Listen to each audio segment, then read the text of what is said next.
Hey guys, welcome back to the channel. This is story about what if Kushina takes Naruto to Whirlpool and train him there. Part 1. Before I start, please do support for more amazing content and comments for part 2. Do consider to subscribe my channel and share my video to your friends and check out the description as well. Let's start the video. A few miles away from Konoha, also known as the Leaf Village, a large army of samurais could be seen heading towards the village, walking on the main road without a worry in the world. Through the forest, jumping from tree to tree, was a large number of ninjas of Uzushio, armed to the teeth for a battle. They all bore the crest of the Whirlpool Nation and served the founding ninja clan of both the nation and the village that resided within it, the Uzumaki clan. They were a strong nation, equal to that of the 5 great countries and their villages. The clan were the cousins of the Hyuga clan, Senju clan and Uchiha clan, since being founded by the first Uzumaki, Murugan, the son of Hamura Otsutsuki, the brother of the Rikyu Sennin. The samurai wore specially designed armor with Uzumaki seals, protecting them from almost all ninjutsu. The ninja with them were a special division of the Uzushio's Anbu, called the Kurokishi. In the center of the army was a carriage that carried none other than the Whirlpool daimyo Toshiyu Uzumaki and the former Nidaime Uzukage. He was a man in his early to mid-60s and thanks to his clan's longevity looked younger than he really was. He had a dark red beard that went down to his neck and gray red hair that went down his neck and covered his ears and a little bit of his forehead and dark blue eyes. Walking alongside the carriage was a tall man who was perhaps in his late 20s. He wore a long black coat that had long sleeves with red shoulder pads and arm bracers over it and had his anbado that was about a 150 centimeters long strapped to his back. His spiky red hair went down to the center of his back and his blue eyes were very intimidating. He was the oldest son of Toshiyu Uzumaki, Hizen Uzumaki, also known as the Soragami, Sky God, and the Yondaime Uzukage of Uzushiogakure, as well as the current head of the Uzumaki clan. The sword he wielded, that had a smooth black handle with yellow lines going over it as an X, was called the Kaken. Yagarasu, Black Sword. Night Raven, one of the many tools forged by Murugan. Both men had a look of absolute anger on their faces, then Toshiyu turned to look at his son. Hizen, take some of our men and go ahead of the army, inform the guards of our arrival. Hizen nodded and went ahead, with several ninjas following in pursuit. Toshiyu looked behind him at another carriage that was being carried as well. In there was a young woman who appeared to be in her earlier 30s or so. She had long red hair that went down to her knees, deep blue eyes and smooth skin. She wore a blue kimono that had dark blue lines across it that looked like waves. The woman's eyes were hardened, set directly on Konoha with only one thought in mind, Naruto. Back in Konoha, the village remained unaware of the approaching force that was heading towards them. It had been 3 years since the Kyuubi's attack and the death of Minato Namikaze, the Yondaime Hokage, who gave his life to seal the demon into his newborn son Naruto. It had also been 3 years when Kushina Uzumaki, Minato's wife and Naruto's mother, died as well. Naruto Hiruzen, reinstated Sandaime Hokage, thought to himself as he looked out the window of his office, thinking that he should have been the one to have done the sealing. When word got out that Naruto was the new Jinchuriki, there were immediate calls for his death by many. And from some, the more militaristic kind, wanted to use him as a weapon. Hiruzen sighed as he wondered what Minato would be thinking now, how his son, who should be treated like a hero, was instead treated like a plague.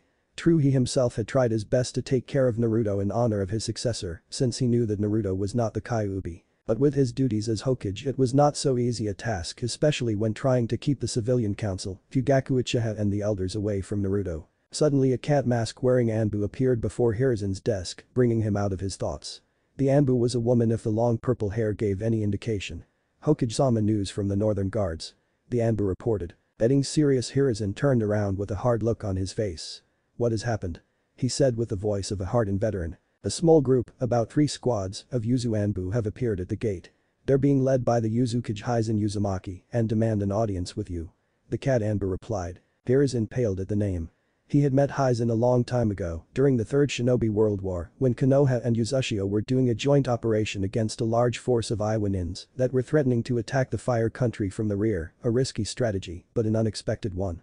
It would have indeed caught Konoha off guard. However, when everyone was getting ready for a harsh battle, it was Hizen who took the Iowa force all on his own. Hizen was a rarity, having been born with 3 natural chakra natures, water, wind and lightning in that order, but he had a high control with water release. He was also probably the second person in history who could control the water molecules in the air, second only to Tobirama Senju, the Nidaime Hokage. But his prowess with all 3 elements were high, so much that he could even control the weather, thus earning him the name Soragami, Sky God. He took the position of Uzukage before Minato took the Hokage seat, and he proved his skills when he managed to defeat the Yellow Flash in a friendly spar, which Hiruzen bared witness to. Another concern was, why were they coming here now? The Whirlpool country had cut all ties with Konoha since Kushina's death 3 years ago. Perhaps they were finally coming for Naruto, since with Hizen as Uzukage and Kushina dead, Naruto would be next in line for the throne as the Whirlpool daimyo.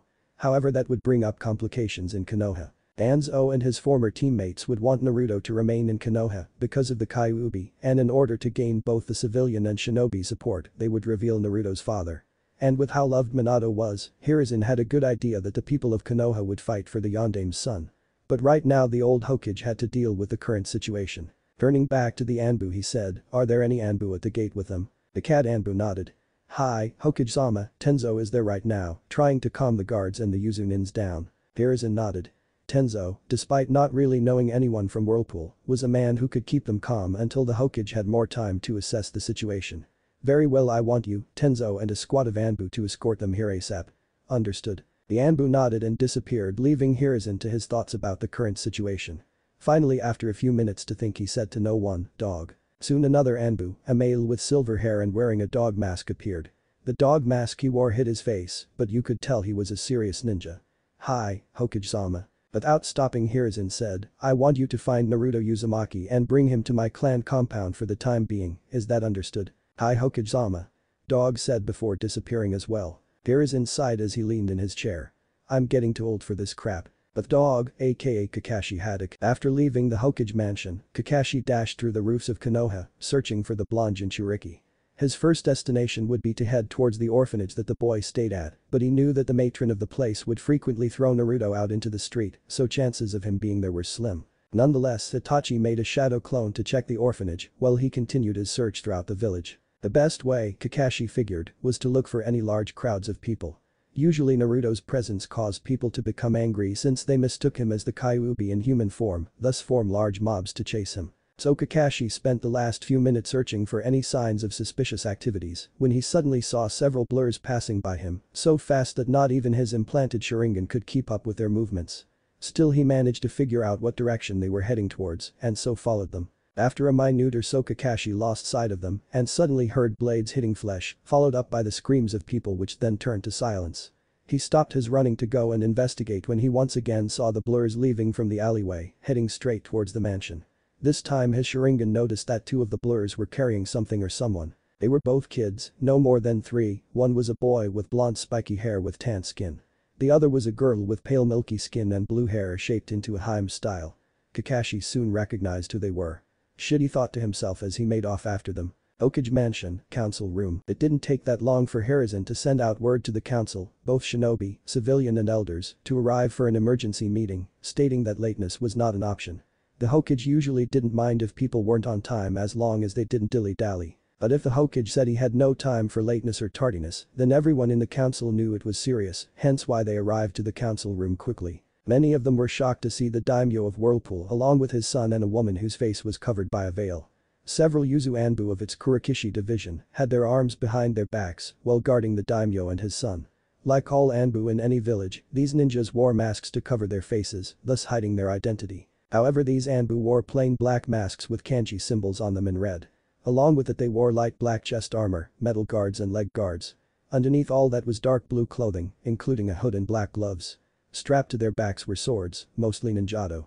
Also strapped around their left sleeve was a symbol of Uzushiogakure. And finally, around their necks was a necklace with a black round circle with silver lines forming a swirl, a symbol of Uzushio's founding clan, the Uzumaki clan. The Kurokishi division of Uzushio Anbu specialized in seals for combat and were feared greatly by many, especially those who have seen them fight with said seals, either on their bodies or weapons. The way they stood behind the 3 people silently was unnerving even for the clan heads. But if you asked why the Fire Daimyo allowed his counterpart to bring such a large force with him into his country until they saw the signed paper from the Fire Daimyo granting Tashiyu to enter his lands for whatever reasons he had. Deciding to cut the tension that was growing in the air, Hiruzen made a noise with his throat to get everyone's attention. "Now, before we start this meeting, I would like to welcome Tashiyu-sama, Hizen-sama," and Hiruzen gestured to the woman sitting beside the daimyo. Tashiyu Uzumaki sent a silent glare towards the old Hokage, a glare capable of making the god of shinobi flinch a little. "This woman is the reason why we're here. That, along with the fact we were apparently lied to about a certain event that happened 3 years ago." This made everyone look at each other, trying to figure out what happened 3 years ago. The only thing that came to mind was when the Kyuubi attacked, causing many deaths such as the Yondaime Hokage. Hiruzen was starting to wonder if they really did find out about Naruto. He, along with the clan heads and other top jonins, could practically sense the malice coming off the daimyo, his son and the mysterious woman. "I'm afraid I do not know what you're talking about." The moment he finished that sentence, 5 more Yuzu Anbu appeared on the other side of the council table, kneeling before their cage and daimyo.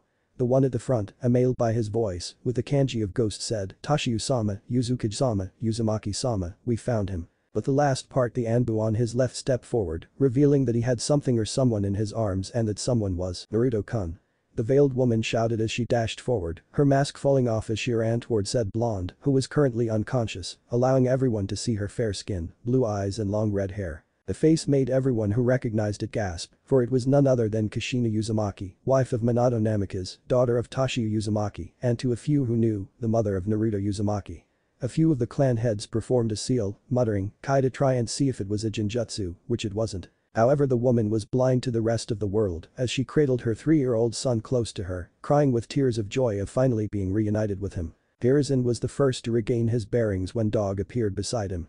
"Forgive me, Hokage-sama, but I wasn't able to move fast enough," he said before eyes widening behind his mask at the sight of Kushina, his sensei's wife, alive and well. Noticing the shock on the Anbu's face, Hiruzen made a hand gesture, a sign for him to leave, and that it was okay.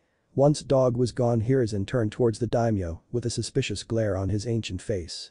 "Tashiyu-sama, is there a reason why your daughter, who was reported to have been dead after the attack of the Kyuubi, is here right now?" The only answer he got back was glares from the Uzumaki family, along with their Anbu, combined with a combination of killing intent that made many of the civilians pass out, a lot of the clan heads to shiver, and the Anbu who were hiding in the council room appeared, their lack of breathing making it hard for them to stay concealed. Naruto, who was still being held by his mother, began to whimper lightly at so much killing intent and subconsciously buried his head deeper into Kushina's chest. Noticing this, Kushina stopped glaring at the Hokage along with the others. She then realized that her son's face was covered in bruises with some healing, and his clothing had holes in them. Standing up straight and imposing, she said, "Hiruzen, I'm taking my son to the hospital so his wounds can be treated. I'm sure my father and brother can fill you in with the details. After that we are taking him home, his true home." She said that we are with such strength that it left no room for doubt that she would use force to take her son out of the village. Hiruzen could only nod, not wanting to do anything that might invoke the wrath of the whirlpool and the fire daimyo. But before Kushina could leave with some Anbu guards, the one designated ghost turned towards Hiashi. "Hiashi Hyuga, I presume?" Said man nodded. "We feel like you should know that along with Naruto-sama, who was being beaten by a mob that we dealt with, a cold shiver went up all of the Konoha people's spines. We also discovered that a girl that we have learned is your daughter Hinata Hyuga was also smacked to the side, earning a concussion when she tried to help Naruto-sama." "What?" Hiashi roared in anger. Despite his strict and emotionless outer appearance, Hiashi cared deeply for his wife and daughters, and the mere thought that one of them was hurt so badly angered him, especially after the loss of his brother a few months ago due to an incident when Kumo tried to kidnap Hinata, thus causing Hisashi's death and his son, Niji, to hate the main branch. He looked at the Hokage. "Hokage-sama, I ask permission to inform my wife of what has happened to Hinata." Hiruzen nodded and everyone watched as Hiashi left the council room, soon followed by his 2 Hyuga bodyguards. Then Kushina, along with half of the Yuzu Anbu, carrying a still asleep Naruto, left soon after, leaving Tashiyu and Hizen to deal with the council, not that they mind however. "Now," Tashiyu said as he sat back down, followed by his son. As Hiruzen asked, "You're all probably wondering how my daughter is still alive." The clan heads nodded. "I will tell you to the best of my abilities since Kushina is the only one to recall what happened." She said that while Minato had taken their son, Naruto, to use to seal Kyuubi during its rampage. However, a few hours later, a doctor, whose name she didn't know, came in with her son's corpse. There were a few gasps here and there, and the Hokage's eyes widened. Her grief of losing both her son and husband in one night, combined with the emotional and physical drain she went through during birth, put her into a state of depression that she left the village without a second thought. But how can this be? When I arrived to the sealing area at least an hour after the sealing was done, I found the body of both Minato and Kushina there, along with Naruto, who was just infant. Tashiyu glared at the Hokage. "Well, then it is clear that someone wanted Kushina out of the way so Naruto could remain in the village," he said as he glared at Danzo, with only his son and the Hokage catching the sudden glance. "Anyway, it matter not, we have come here for Naruto, and once he has recovered we shall be heading back towards Whirlpool, no discussions." This time Danzo stood up, an annoyed look on his face. "I'm afraid that isn't possible, we cannot allow you to take young Naruto." Having heard enough of this conversation over the demon brat, one civilian council member spoke up. "Excuse me, but why would we want to have the Daimon child here anyway?" He clearly isn't liked here, so why keep him? He said in a manner that hid his disgust of the child for nothing more than holding the Kyuubi. Danzo smirked, now playing his trump card. As I'm sure you all have noticed, Naruto is the son of both Kushina Uzumaki and Minato Namikaze, thus making him the son of a Hokage. All the civilians rose up and roared in denial. The clan heads just sighed, knowing this was to come, since they already knew that Minato and Kushina were married. Enough. Hizen yelled, nearly shaking the room and causing all talking to cease. It matters not if he is the son of one of your Hokages.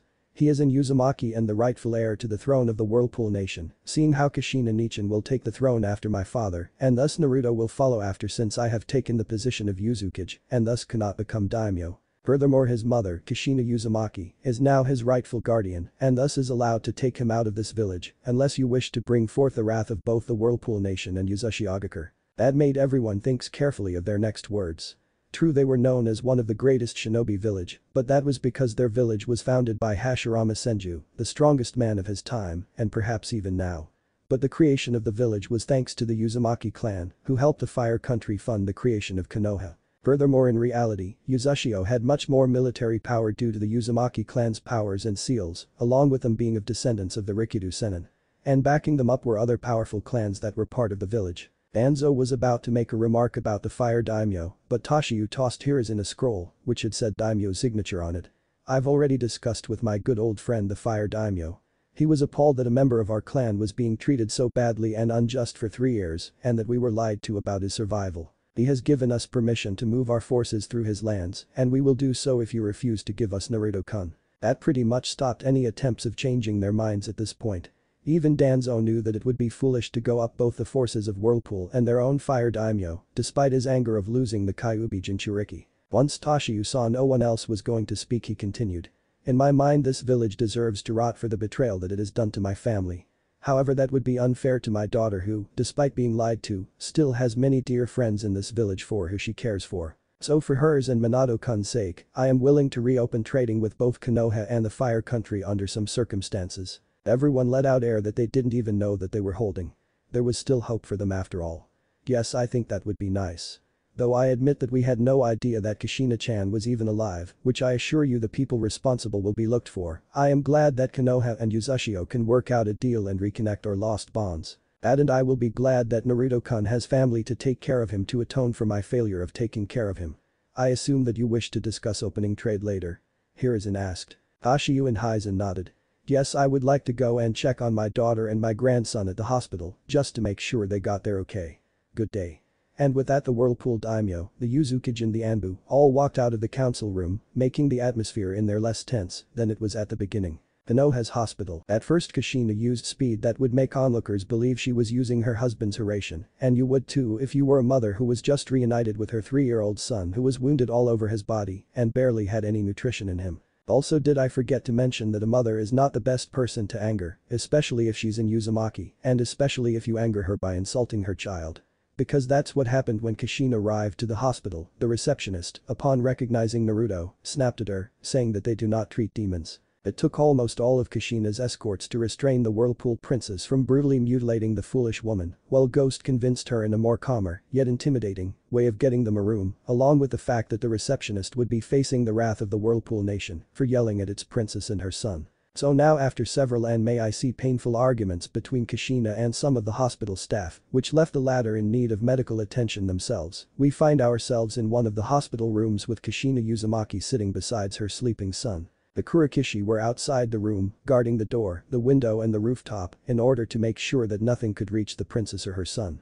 In the room next to them, Hinata Hyuga was resting in, recovering from her injuries she sustained from trying to help Naruto. 2 Hyuga guards were covering the door along with Yuzu Anbu. Kushina had insisted that she at least make sure that the girl that helped her son was okay and would also later like to meet with Hiashi. However, right now Kushina's thoughts were on her son, who was still asleep, letting out soft, quiet sounds as he rested. Now that she got a better look at him, she could tell that Naruto was an exact replica of his father, Minato Namikaze. From the tanned skin to the blue eyes and the spiky blonde hair, Naruto was like a mini version of Kushina's late husband, minus the whiskers of course. It just made Kushina's heart break even more that she had left her son, her little baby boy, alone here in Konoha for 3 years, while she didn't even bother to confront the Hokage all those years ago if her son was really dead. Moving slowly and gently she rubbed her son's cheek, hoping to get rid of the dry tears that Naruto had formed when he was being beaten. However, this simple interaction caused Naruto to stir, his eyelids tightening at the contact of something rubbing against his skin. Slowly Naruto opened his eyes, and the first thing that came into sight was a beautiful older woman with blue eyes, fair skin and long red hair. But her eyes looked sad as she looked at him, like she was in some kind of pain, not physical pain but emotional pain. Suddenly Naruto jerked back in fear, the memory of the mob coming back to him now, as he was now scared that this woman meant to harm him. This just seemed to make the beautiful Ritiid more concerned as Naruto edged away from her, his eyes wide with panic in them. Kushina could see the fear in her son's eyes, but it was natural for him to be worried of where he is after just waking up from a terrible attack. So slowly Kushina leaned towards her son, speaking in a soft voice. "It's okay, Naruto-kun. I'm not going to hurt you," she said kindly as she tried to hug the scared child. Her voice was very soothing, Naruto noticed as he listened, and the kindness in it almost made him believe her. But he had been subjugated to much cruelty that he was unsure if he could trust this woman. So he weakly said, "Why, you're not going to hurt me?" he squeaked. Kushina shook her head slowly, her arms still out towards her son. "Never, I would never ever hurt you, Naruto-kun. You mean everything to me, my Soichi." Naruto's heart stopped at the last word. This woman, this stranger, had just called him her son. He thought he had misheard her, but something was telling him that she said what he heard her said. Mommy?" he said softly, his voice full of fear and hope. Kushina could only nod, a smile on her face and tears of joy running down on her cheeks when Naruto finally embraced her, burying his face into her chest, letting out his own sobs of joy as Kushina wrapped her arms around his tiny form. For a moment the room was quiet, with the exception of the mother and son sobbing of finally being reunited after so long. As they hugged, Kushina kept whispering, "I'm sorry, Soichi, I'm sorry for leaving you. I'm so sorry," she said between sobs. The honesty and regret in her voice made Naruto truly believe that she never meant to leave him, and that just made him cry louder as he tightened his grip on her kimono. The reunion lasted for a few more minutes, both people in complete happiness that not a single author could describe in a lifetime. Once both had calmed down, Naruto, while still buried in his mother's hug, looked up at Kushina shyly. "Hey, are you really here to stay?" he asked in a tiny voice. Kushina could only nod, a soft smile on her face as she kissed her son's head. Yes, I'm here now and I won't ever leave you. I'm going to take you home with me so you can meet the rest of your family. Won't that be nice?" Naruto nodded slowly, half listening to his mother and half being content of being in her warm embrace. A family, for as long he could remember he always wanted a family, people that would always be with him and loved him. And now he had a mom who loved her so much that it hurt. He was in complete and utter bliss. They had no idea how long they stayed like that until they heard the door opening. Stepping inside were Tashiyu and Hizen. The daimyo smiled at the sight of mother and son reuniting and felt a little bad about ruining their moment. But he still spoke, "I see that you're awake, Naruto-kun," Tashiyu said softly as he and Hizen walked towards them. Naruto, feeling shy, dug in deeper into his mother, not knowing who these two were. Noticing Naruto's wariness, Kushina smiled softly at her son. Soichi gaining her son's attention. "These are your Jiji and uncle. Don't you want to say hi?" Naruto looked up at his mother for a moment and then back at the two men. He looked at Tashiyu, who was the closest. "Jiji?" he whispered. Tashiyu nodded with a soft smile on his face. "Indeed, I am Naruto-kun. My name is Tashiyu Uzumaki and it's nice to see you."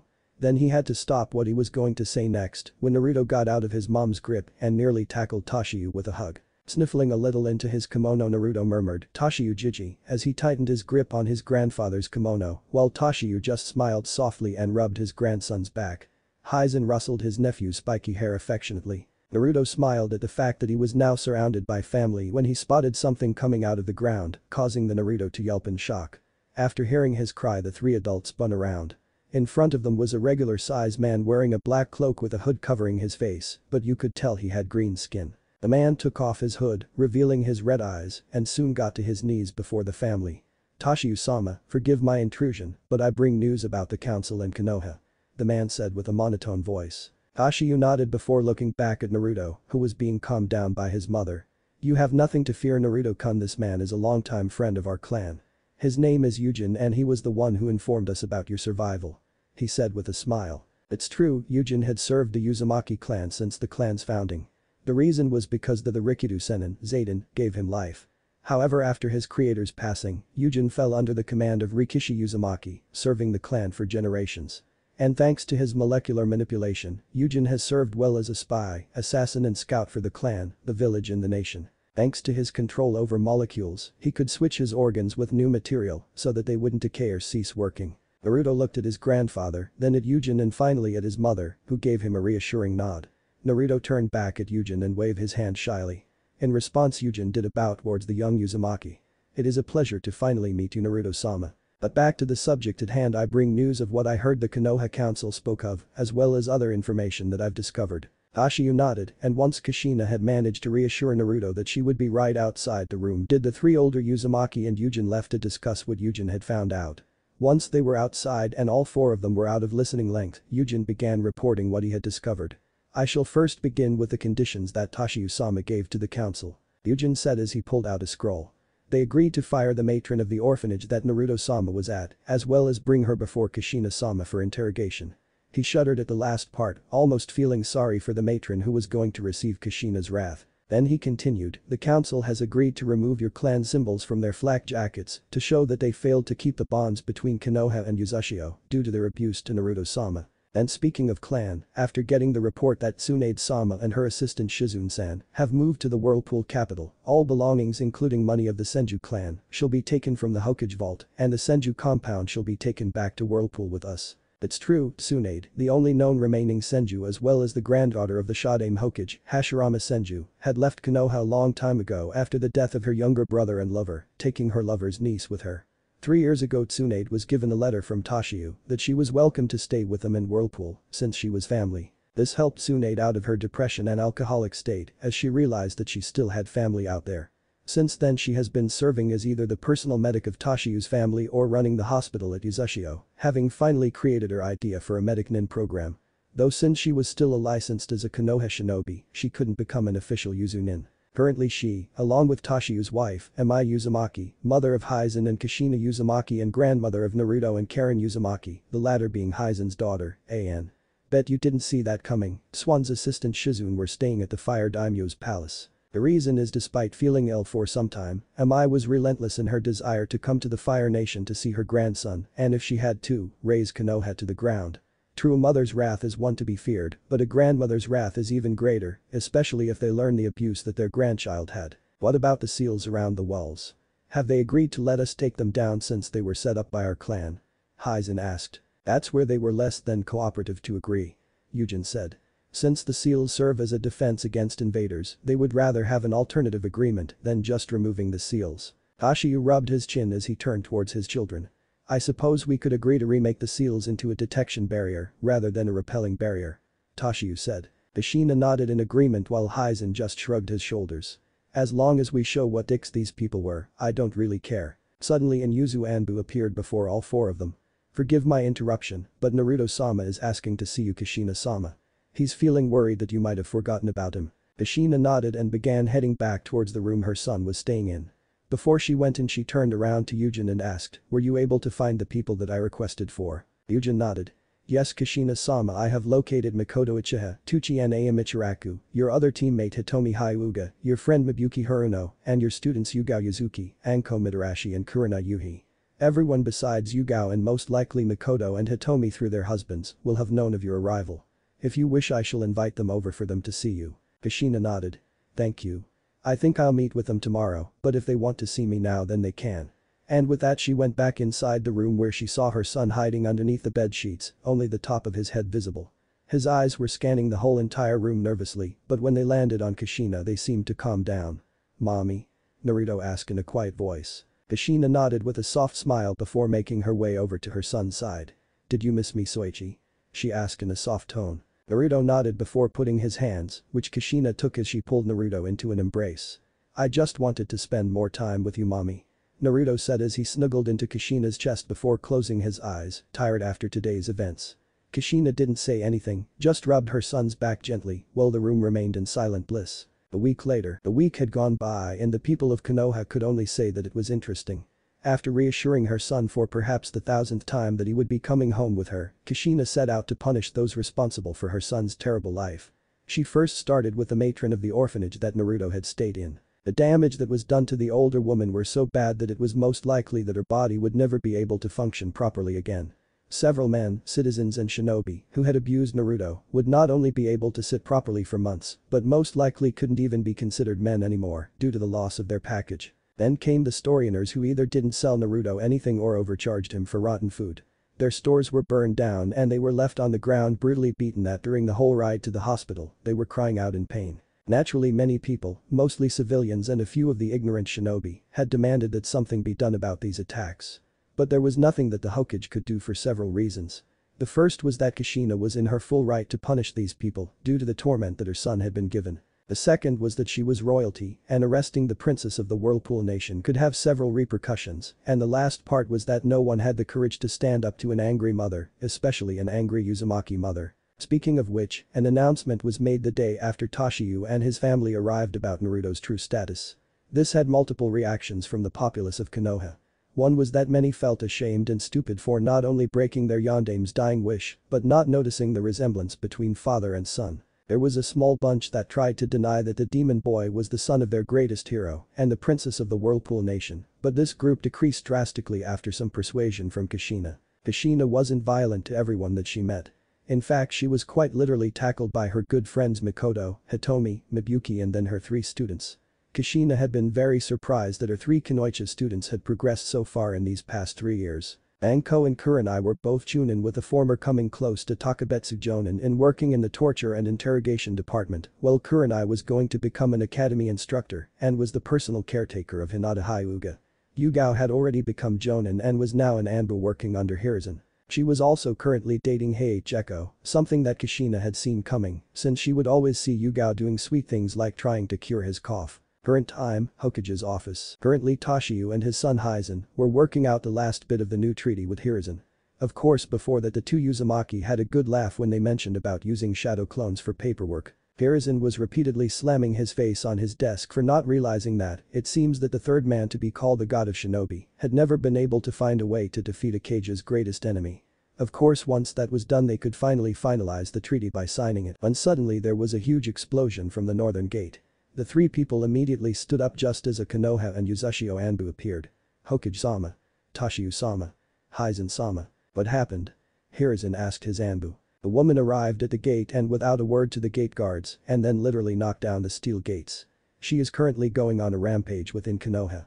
Anyone that tries to stop her is brutally knocked to the side. But we managed to spot Tsunade-sama and Shizune-san accompanying her. The moment he finished that sentence Tashiyu let out a loud, exasperated sigh, while Hizen was rubbing the back of his head sheepishly. Even the Uzushio Anbu let out a nervous chuckle. Realizing that all eyes were on them Tashiyu sighed again and said, it seems that Amai-chan lost patience and decided to come to Konoha herself. But that sentence Hiruzen paled considerably. He was well aware of the Uzumaki infamous anger, and Amai Uzumaki probably was the most notable member of her clan that possessed it. When she went on one of her rampage there are a few to almost no one who can stop her. It was at this moment that he was glad that he now learned the secret to defeating paperwork because he was sure that whatever damage that Tashiyu's wife was about to cause would come back and hit him hard. Tashiyu-sama, since this is your wife, could you? The Hokage hadn't to complete that sentence because Tashiyu, Hizen and the Uzushio Anbu had already departed in a wind shunshin.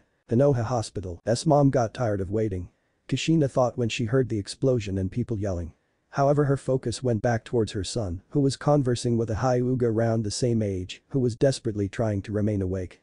Hinata was still in her hospital bed since her injuries were severe and she did not possess the healing powers of the Uzumaki and the Kyuubi. But them were Hinata's parents, Hiashi and Hitomi Hyuga, along with a baby Hanabi who was fast asleep in Hitomi's arms. Ever since finding out that Hinata tried to save him from the mob, Naruto had been constantly asking to see her and thank her for being one of the few people to help him, besides Tuchi and Aim, both preparing to leave Konoha and come to Uzushio, since Hizen gave them the offer of departing Konoha with them. It was a way of thanking them for being one of the few people that cared for Naruto. Of course they were glad to be given the offer and were starting to become sick and tired of the abuse that the young blonde head had been getting over the years. Besides that Naruto seemed to be getting along with Hinata, though he was still confused of why she was so red. Oh, when mom learns of this she's going to start playing matchmaker. Kushina thought, knowing that her mother was infamous for her matchmaking skills, that and she would spoil both Naruto and Karen rotten since they were her grandkids. And just on cue there was loud noises outside the door, getting higher and higher. Kushina recognized them as her mother's and the 2 Hyuga guards, and she decided to head out there before the guard received any unnecessary injuries. As she reached the door her father's voice came into play and with that the shouting died down greatly. Then Kushina opened the door and the first person to enter her and Naruto's view was Amai Uzumaki, Kushina's mother and Naruto's grandmother. She was almost like an older version of Kushina, with long dark red hair. Like Tashiyu, she had a few wrinkles, but only a few for people to think she was younger than her actual age. Her eyes were blue, and she wore a blue kimono with a Uzumaki clan symbol on it. She also had blue earrings dangling from her ears as well. "Kushina. There you are." Amai said, turning her attention from her husband. "I've been looking everywhere for you." Kushina just sighed at her mother's energetic personality. "Of course, I guess I'm not one to talk."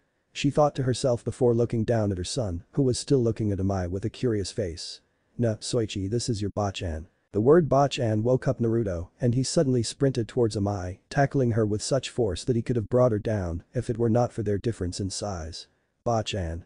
He squealed with delight of having met another family member. Amai smiled at her grandson as she lifted Naruto up to eye level. "So this is my little grandson. Oh, and those whiskers marks make you look so cute and cuddly, I just want to hug you." She squealed as she pulled Naruto into a happy embracing hug, allowing her grandson to wrap his arms around her neck. The rest of the family smiled at this before Kushina noticed someone was missing. "Hey Kasan, where is Tsunade-sensei?" Kushina asked. Amai looked up at her daughter and blinked, realizing said woman wasn't around. "Oh, I didn't notice she had left. I was in such a hurry to meet Naruto-kun that I wasn't aware of my surrounding." Everyone just sweat dropped at the response. "She never changes." Tashiyu thought as he looked at his wife. Then he spoke, "Anyway, we've just finished with the treaty, and once Tsunade and my men have collected all of the Senju and Uzumaki belongings we will leave." "Kushina?" Hitomi asked as she stepped out of her daughter's room. When she noticed both the daimyo and his wife, she let out an eep and bowed. "Tashiyu-sama. Amai-sama. It is an honor to see you again." Immediately recognizing the girl, Amai smiled. "Hitomi-chan. It's good to see you again too. You've grown since I last saw you," she said as she handed her grandson back to Kushina and gave a motherly hug to the Hyuga matriarch. Their position actually put Amai in a spot where she saw both Hiashi, who was holding Hanabi and sitting beside Hinata, who was still in her bed. "Hiashi-kun, is that you?" Amai's family watched as she went into the room and began conversing with the Hyuga family and was soon joined by Kushina and Naruto, the latter wanting to spend some time with his grandmother. The just left Tashiyu and Hizen, the latter looking at his father. "So how long do you suppose it will take until Kasan starts going into matchmaker mode when she sees Naruto and Hinata?" Tashiyu rubbed his temples, almost forgetting his wife was infamous with that. "Knowing her probably soon if she's in the same room as those two." And as if right on cue they heard "Aw, these two make such a cute pair." From Amai, causing both Uzumaki males to sweat drop. Tashiyu sighed while Hizen turned around and walked away, saying, "I'll let Yujin-san know to have the men prepare to leave. If we don't, then Kasan will be hell-bent of having those two getting married now then later." Agreed, Tashiyu said, but at the same time an idea began to worm through his head, something that made him think that his wife's personality might be infectious. "Naruto-kun, please don't eat so fast. You'll make yourself sick like that." Kushina scolded her son as he was devouring every single piece of food in sight. While she was doing that, the rest of her family including Tsunade and Shizune were either discussing about some other topics or watching in amusement at the interaction between mother and son. It had been 4 days since they left Konoha, 3 days walking to the port by land and a day at sea heading towards the Whirlpool Nation. During that time Naruto was able to interact with the shinobi and samurai that had accompanied them and was already having a positive effect on them. Apparently finding out you had family that loved you so much that it was suffocating had that effect on a 3-year-old boy. And combined with Naruto's usually positive personality just made it impossible for the soldiers and servants not to be fond of the young prince. He also possessed the selfless and kind characteristics that all Uzumaki have, such as when he did not want to force himself on the servants. Everyone had a good feeling that Naruto would grow into a fine young man. Then there was the meeting between Tsunade and Naruto. At first Naruto was a little bit shy of meeting a new person since in the past his usual meetings didn't really go so well. But thanks to some encouragement from his mother, Naruto managed to greet Tsunade, with the first thing he said to her was, "My mommy is prettier than you." This was due to Naruto's belief that his mother was like a goddess compared to other women. This caused several reactions from the people gathered. Shizune and Amai giggled at the comment, while Tashiyu smirked and Hizen rolled his eyes. Kushina made to scold her son for saying something rude to Tsunade, but said woman shook it off with a laugh, saying that it was understandable since she had thought the same thing with her mother and grandmother. During the ride from Konoha to the port where they would take the private ship of the Whirlpool Daimyo, Naruto had bombarded his mother, uncle and grandparents with questions, like what was Whirlpool like? Were there ninja there? How big was their clan? Did they have any kind of cool abilities like the clans in Konoha? And why did they all have red hair, and if he could have red hair too? Despite all the constant babbling from Naruto, his family were only more than glad to answer his questions, since he would most likely needed to be educated in both ninja arts, politics and society. Back to the present moment as mother was trying to slow down her son's eating, a samurai approached Tashiyu, who was sitting beside Tsunade bending down, so only the daimyo could hear, whispered, "My lord, the guest has awoken." Tashiyu eyes narrowed, knowing who he was referring to. Nodding he made a signal to Tsunade, seeing how the guest had a history with the slug princess. Informing the rest of their family that they would be back shortly, the two made to the bottom of the ship, where several samurai and Yuzunins were stationed at different areas of a long hallway. They made way for the Uzumaki and Senju Uzumaki until they finally reached a cell with bars and chakra suppression seals placed all around the cell. Inside, on his legs and waking up, was a tall man wearing a red haori on top of a green shirt and mesh armor. He had long white hair that was tied into a ponytail with a metal headgear that had the kanji of oil on it. Going down from his eyes to the bottom of his face were two red marks and a wart on the left side of his nose. This man was none other than Jiraiya, another of the Konoha Sannin, the Toad Sage and the world-known super pervert, along with being the late Yondaime Hokage's sensei and Naruto's godfather. Originally after learning that Jiraiya had not been there in the beginning of Naruto's life, Kushina wanted to hunt him down and beat him to a point that would make the beating Tsunade had given her teammate when he peeked on her in the hot springs look more like a school brawl. However, Tashiyu advised it would be better to head home first in order to get Naruto comfortable in his new surrounding and that Hiruzen would contact him about the current events. But fate would have it that Jiraiya would be the one to find them. Flashback, 2 days after leaving Konoha. The Mai-chan dear, don't you think we should continue heading towards home rather than making a pit stop? Tashiyu asked as said woman was holding her grandson's hand. Their group had stopped at Yugakure, the former shinobi village of the hot water country, in order to rest since not all of those who accompanied them were shinobi, and that Amai was dead set of making up her lack of gifts for Naruto's first 3 birthdays, since she wasn't patient enough to wait until they got home. Nonsense, Amai said as she smiled down at Naruto, who returned it with his own foxy grin. There's a festival in the village today, and I will not wait any longer until I make up for the 3 birthdays of my grandson's life that I missed. Besides, everyone could use a break and this is the best place to do it. Tashiyu looked around and saw that Kushina was talking with Tsunade and Shizune, mentioning something about hot springs. Some of the others seemed to need to relax a little. With all that, Tashiyu sighed. Very well, but only for a few hours. I don't want any assassins to come at us while we're still in fire country, especially Danzo's route. I have a feeling that old mummy wasn't comfortable with us taking Naruto-chan. Amai rolled her eyes before looking down at Naruto. Come Naruto-chan, let's see what kind of prizes they have here. Naruto smiled. Hi Ba-chan. Then he turned towards his mother and shouted, bye mommy. I'm going with Ba-chan. He said while waving as he, Amai and several guards walked into the village. Kushina smiled and waved back, then turned around and headed out with some of the other women towards the hot springs. With all the women gone, Tashiyu turned towards his son. So what will you be doing, Hizen? Tashiyu asked. Hizen shrugged. I'll stay with the convoy to make sure that no one gets any ideas. What about you? Tashiyu rubbed his chin, thinking of his options. I guess I'll find a souvenir for my nation symbols collection. Never got one from this village before, so might as well do it while I'm here. And with that he walked off, with several samurai and ninjas accompanying him. Back with Naruto, the boy had already spent 15 minutes with his grandmother and was already having the time of his life. Back in Konoha he had never gotten the chance of going to any of the festivals because the villagers would always yell or throw him out, so he was doing so many things at once that you would almost think there was 10 of him. By now he had played multiple games and won several prizes, had a lollipop in his free hand that was almost halfway finished, and wore a funny red top hat on his head. Around his neck were 2 man-made necklaces with a Uzumaki symbol on them, one for him and the other for his mother. They were made by a blacksmith from Takumi village, the weapon forging village. But the favorite part of it all was that he was enjoying it with someone else, a family member no less. Amai had no problem catching up with her grandson, seeing how he hadn't had so much fun in such a long time, and was more than glad to spend as much money as possible for him. The pair was looking around when something caught Naruto's attention, causing him to let go of his grandma's hand and walk over towards the source of his focus. It was a toy stand with several large stuffed toys hanging on the wall, while several more were lined up on the counter for display. They were about the same size or shorter than Naruto was, but what caught the boy's attention was a cute orange fox kit that had a plushy tail. He had a look of longing in his eyes as he stared at the toy in awe. Amai, having walked besides Naruto, looked at the toy and smiled, figuring out what her grandson wanted. Looking back down she asked, would you like to get that, Naruto-chan? Naruto merely nodded his head shyly, eyes still on the toy. Amai took Naruto's hand while the boy threw out his finished lollipop. As they walked up to the stand, the owner, an elderly woman wearing a simple brown kimono. Besides her were 2 younger people, a boy who appeared in his teens and had short black hair and wore a short blue kimono, while the other was a girl with long brown hair and had a green kimono. The older woman noticed Amai and Naruto walking up to their stand and smiled at them. "Hello there, do you see something that you like?" she asked them, but it was more directed at Naruto. Naruto didn't say anything, just continued to stare at the stuffed fox. It was Amai who responded. "Yes, my grandson is interested in that toy right there," she said, pointing at said toy. The owner looked up and smiled and soon had the boy, her grandson as it turned out, grabbed the toy and handed it to her sister so she could dust it off a bit since it was hanging up there all day and collected a bit of dirt on it. She was going to wrap it up next, but Naruto just wanted it how it was. So the teen handed the stuffed fox to the blonde head while Amai paid for it. "What do you say, Naruto-chan?"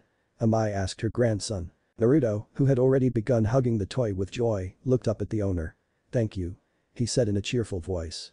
The older woman just smiled back and wished them a good day. As they were walking, Naruto looked up at his grandmother. "Bachan, can I go and show mommy what I got?" he asked in a cute voice. Amai smiled. "I don't see why not." She turned towards one of their guards. "Do you happen to know where Kushina-chan went to?" she asked in a kind voice. Amai Uzumaki, like all members of their clans, was raised to not act in a superior manner towards other because of their status. They treated everyone, servants, allies, friends and even enemies, with respect and equality. This is what made the Uzumaki clan so well loved and respected by other clans and villages. Even their enemies had to admit that their non-arrogant attitude was something to be commended. The samurai bowed. "I believe Kushina-sama, Tsunade-sama and Shizune-san mentioned something about going to the hot springs." Before anyone could react, Naruto made a dash towards said location, excited to show his mother what he got. He laughed cheerfully as any other child his age would as his grandmother and guards tried to catch up. With Kushina, the buxom blonde known as Tsunade Senju, let out a sigh of content as she sank deeper into the hot refreshing water, while Kushina and Shizune were already relaxing. Around them were several other women, some visiting the festival, others passing by or from the village, all of them enjoying the nice relaxing water that they were buried in. A few of them, however, were whispering to each other as they looked at the legendary Sannin and the princess of the Whirlpool Nation. This, however, did not go unnoticed by the two said women and the older one's apprentice, but they ignored it as they were used to such things. "You know, no matter how much I think about it, Yugakure's hot springs are on a whole different level than anywhere else," Kushina murmured as she stretched her legs underwater. "And their casinos," Tsunade said, which was soon followed by a familiar glint in her eyes. She looked at Kushina. Speaking of which, Kushina sighed and shook her head. "No sensei, we're not going to any casinos. The only reason we stopped here is because mom wanted to begin spoiling Naruto-kun before we got home. You'll have to talk to her if you want to go and gamble." She smirked inside when she saw her sensei make a face in defeat. Despite being the strongest kunoichi and the greatest medical nin in the world, not even Tsunade was brave enough to go up against Amai Uzumaki. Hell, she doubt even her grandfather was brave enough to go against an Uzumaki woman, like his wife for example. "I'm still surprised that Hokage-sama allowed Naruto-kun to be abused like that," Shizune commented. She and her master had read through Naruto's medical files, which was so large that it needed its own shelf just to fit it all. While they were disgusted about how villagers treated an innocent boy, it was worse when Kushina read them. Tsunade literally had to use her full strength in order to keep the Reed from razing the entire village to the ground. Swan sighed, Sensei was always the type of guy that had too much faith in the people of the village. Though well, I'm sure that he did his best to protect the kid, but with those two old buzzards of teammates of his, along with that bastard Danzo, it probably wasn't easy. Before they could go any deeper into the topic, everyone was silent when they heard someone scream, "Mommy." With Naruto. Naruto was running around the area of the hot spring, all of his prizes being watched by a samurai. He was upset that the receptionist wouldn't let him go into the ladies' side since men weren't allowed in there, but he didn't argue because his grandmother, who had caught up with him, said that the receptionist was only doing her job and following the rules. He still didn't get it, he just wanted to show his mommy what he won. What was wrong with that? Anyhow, that is how Naruto ended up exploring the outside area of the facility, since Amai didn't want to go any further because she didn't want bad people to get him. His mind began to drift off to their eventual arrival to his new home in Whirlpool. His mommy had said that there, the Uzumaki clan were the highest nobility since they founded both the country and its shinobi village. In fact, Naruto's grandfather was the current daimyo, while Kushina was next in line, followed by Naruto. When Naruto asked where they would be staying, Kushina replied in the daimyo's palace, which was supposedly the most beautiful and protective place in the world. While he had never seen a daimyo's palace, he remembered hearing from the old man, Hiruzen, that they were very big places with fancy stuff hanging everywhere. But he was more focused on if he would make any friends there or if people would like him. He didn't want people to be nice to him just because he was a prince according to his mommy, he wanted them to like him for who he was. However, his musings were cut off when he heard giggling from somewhere close. From what he could tell it was coming somewhere from behind the hot springs and his grandmother never said that he couldn't go there. So with that in mind he decided to investigate. What he found was the oddest thing he had ever seen in his short life. It was a man that Naruto was for sure about. He had long white spiky hair that was tied into a long ponytail. On his head was a forehead protector with horns and had the kanji for oil written on it. He wore a red haori on top of a short green kimono that matched his pants. On his feet were red Jetta, Japanese sandals, and finally a large scroll was strapped to his back. But what confused Naruto was that the man was peeking through the wooden wall of the hot springs, a light blush on his face, along with an odd-looking smile, and finally a notepad and pencil in his hands. Seeing how the man had not noticed his presence yet, Naruto decided to try and figure out what he was looking at. Fortunately he managed to find a hole in the wall that was about his height. What he saw was an entire room filled with women naked. What's so funny about seeing naked ladies? Naruto innocently thought to himself as he looked back and forth at the old man and then the naked women. But then his eyes caught onto three familiar figures. It was his mother, Tsunade and Shizune, and they were also naked. Still not understanding why the man was looking at the women while they were naked, Naruto however did not like that he was spying on his mother. So with that in mind Naruto stomped on over and poked the white hair man in the leg. "Hey mister, stop spying on them, it's rude," he said in a serious tone for a 3-year-old. However he got no response from the man who just kept on giggling and taking notes. Getting annoyed Naruto kicked the man in the leg. "Hey mister, didn't you hear me? Stop looking at them. It's rude." The only response he got this time however was something wet and slimy wrapping around his waist and pulling him back. Startled Naruto looked back and saw that he was in the clutches of a giant toad's mouth. "Quiet Gaki, can't you see I'm doing my research?" the man said without looking at Naruto. The sudden realization of being in the grip of a giant animal that could possibly hurt him caused painful memories of the past to enter Naruto's mind. Soon the young Uzumaki began tearing up as he struggled to get free. But when that came to no avail he did the only thing he could at the time. So with tears now pouring down his face he yelled with all his might, "Mommy." The response was instant. A portion of the wall in front of Naruto was suddenly destroyed, shocking only the toad and the man since Naruto was still bawling his eyes out.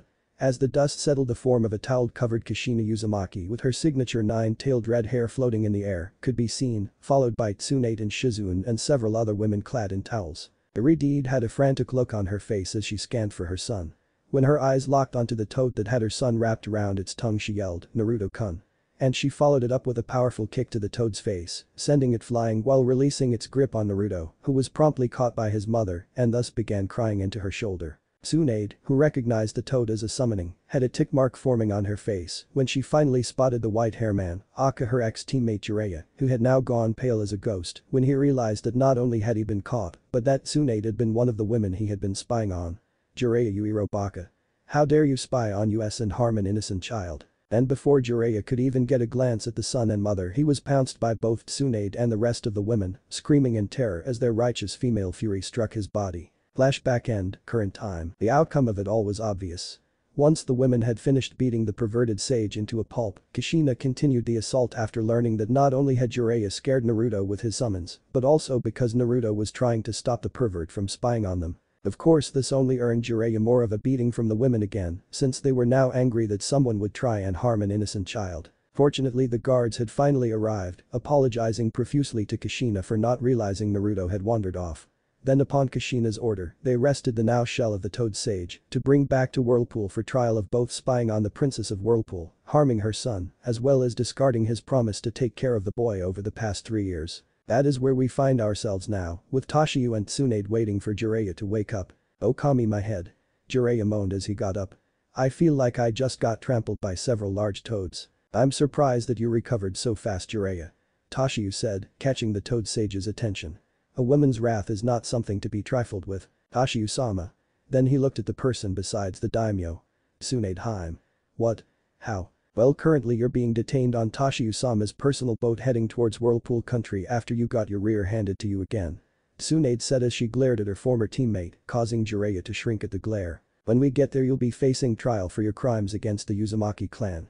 Pray that we don't leave the final decision in Kushina-chan's hands," Tashiyu added. Jiraiya's eyes widened at the name of his late student's wife. "Wait, Kushina is alive," he yelled as he grabbed onto the bars of his cell. "How come she didn't stay with Naruto?" His answer was him getting lightly shocked from the seals attached to the bar, activated by Tashiyu. "Do not even think about changing the subject, Jiraiya," Tashiyu growled as he leaked out some killing intent. "In fact, where have you been?" Did you even know how much Naruto-kun had suffered over the past 3 years? Kushina-chan nearly went on a rampage upon reading his medical files. You had better pray that either she or Amai-chan don't show them to him for Konoha's sake. Jiraiya and Tsunade both shuddered at who he was referring to. The person he meant was none other than Toshiyu's father Sadahiko Uzumaki, the most powerful man in existence. His powers were greater than that of Hashirama Senju and Madara Uchiha, and some have said that he might be the reincarnation of the Rikidou Sennin, or at the very least his equal. The Uzumaki clan had settled in the Whirlpool Nation long before the birth of Hashirama and Madara, living in isolation and away from the wars of the other clans.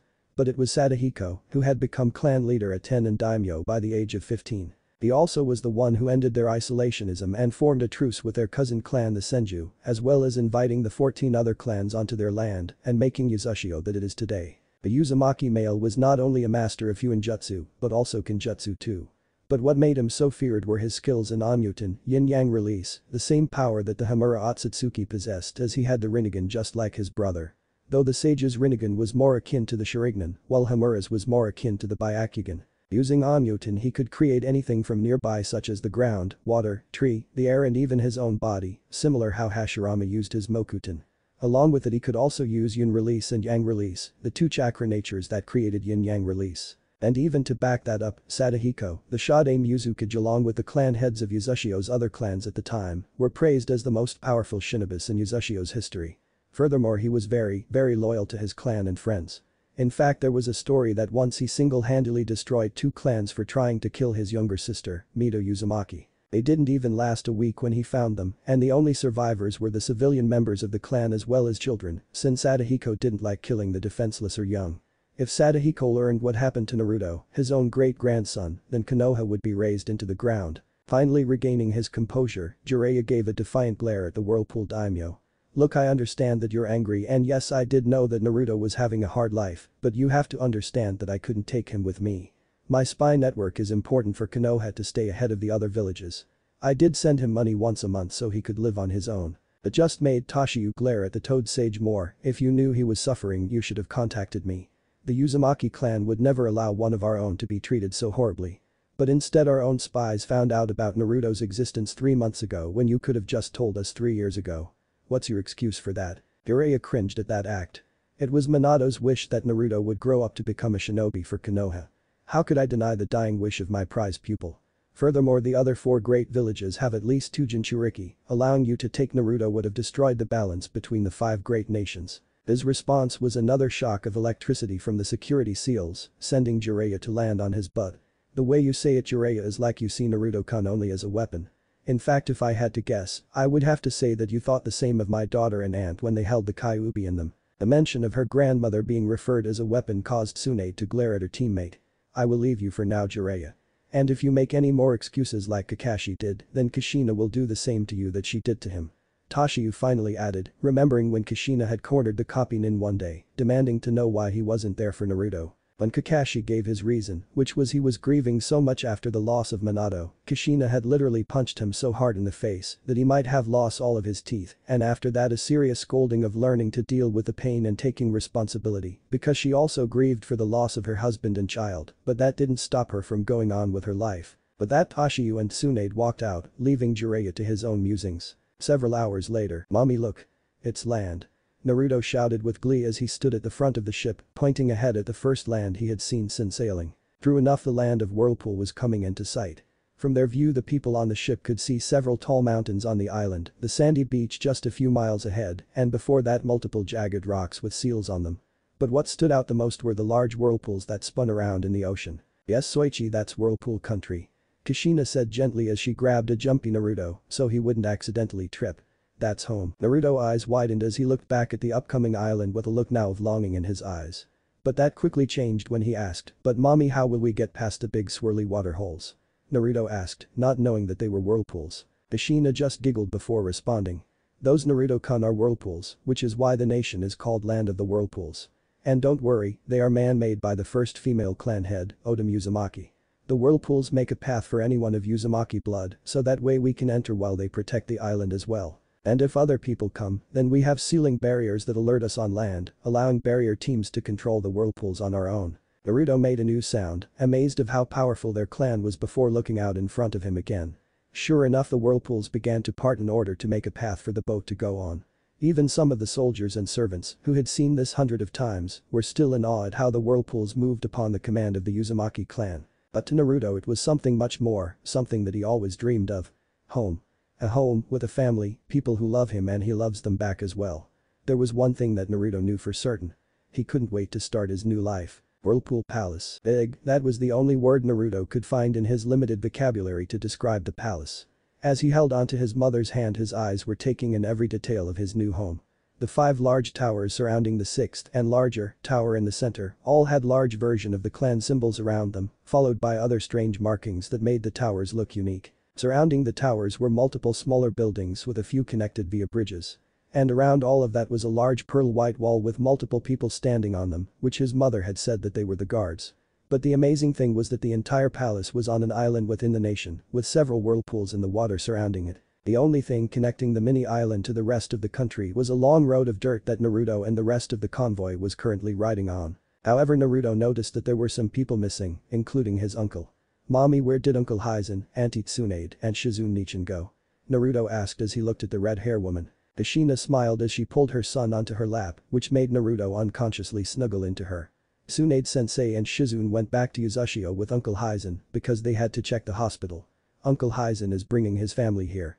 I'm sure your cousin Karen will be very excited to meet you, Soichi, since you two are about the same age. She didn't mention that Hizen had sent word to Hiruzen that Jiraiya had been arrested during their return to Whirlpool and would be held for trial for spying on the Whirlpool princess and assaulting her son.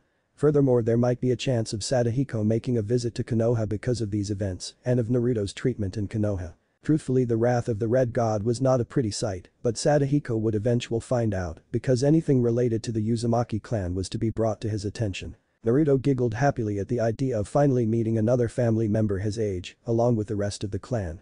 In fact, he was so engrossed with speaking to his mother that he hadn't realized that they had passed the palace gate until Kushina lifted him off her lap. "Well, Soichi, we're here. Your new home." At the mention of home, Naruto excitedly bounced out of the carriage, taking his first steps onto the palace floor. He looked up and gasped at the reception waiting for them. Before him were hundreds of samurais, servants, officials and even a few ninjas standing in perfect lines with banners high in the air. Not being used to so many people, Naruto began to feel shy and hid behind his mother, who had already gotten out of the carriage. Kushina just smiled at this as her mother and father joined them. "Well, what do you think, Naruto-kun?" Tashiyu asked his grandson. Naruto peeked his head out of his mother's kimono, looking at all the people staring back at him, looks of awe in their eyes. "Big," he whispered as his mother finally picked him up into her arms.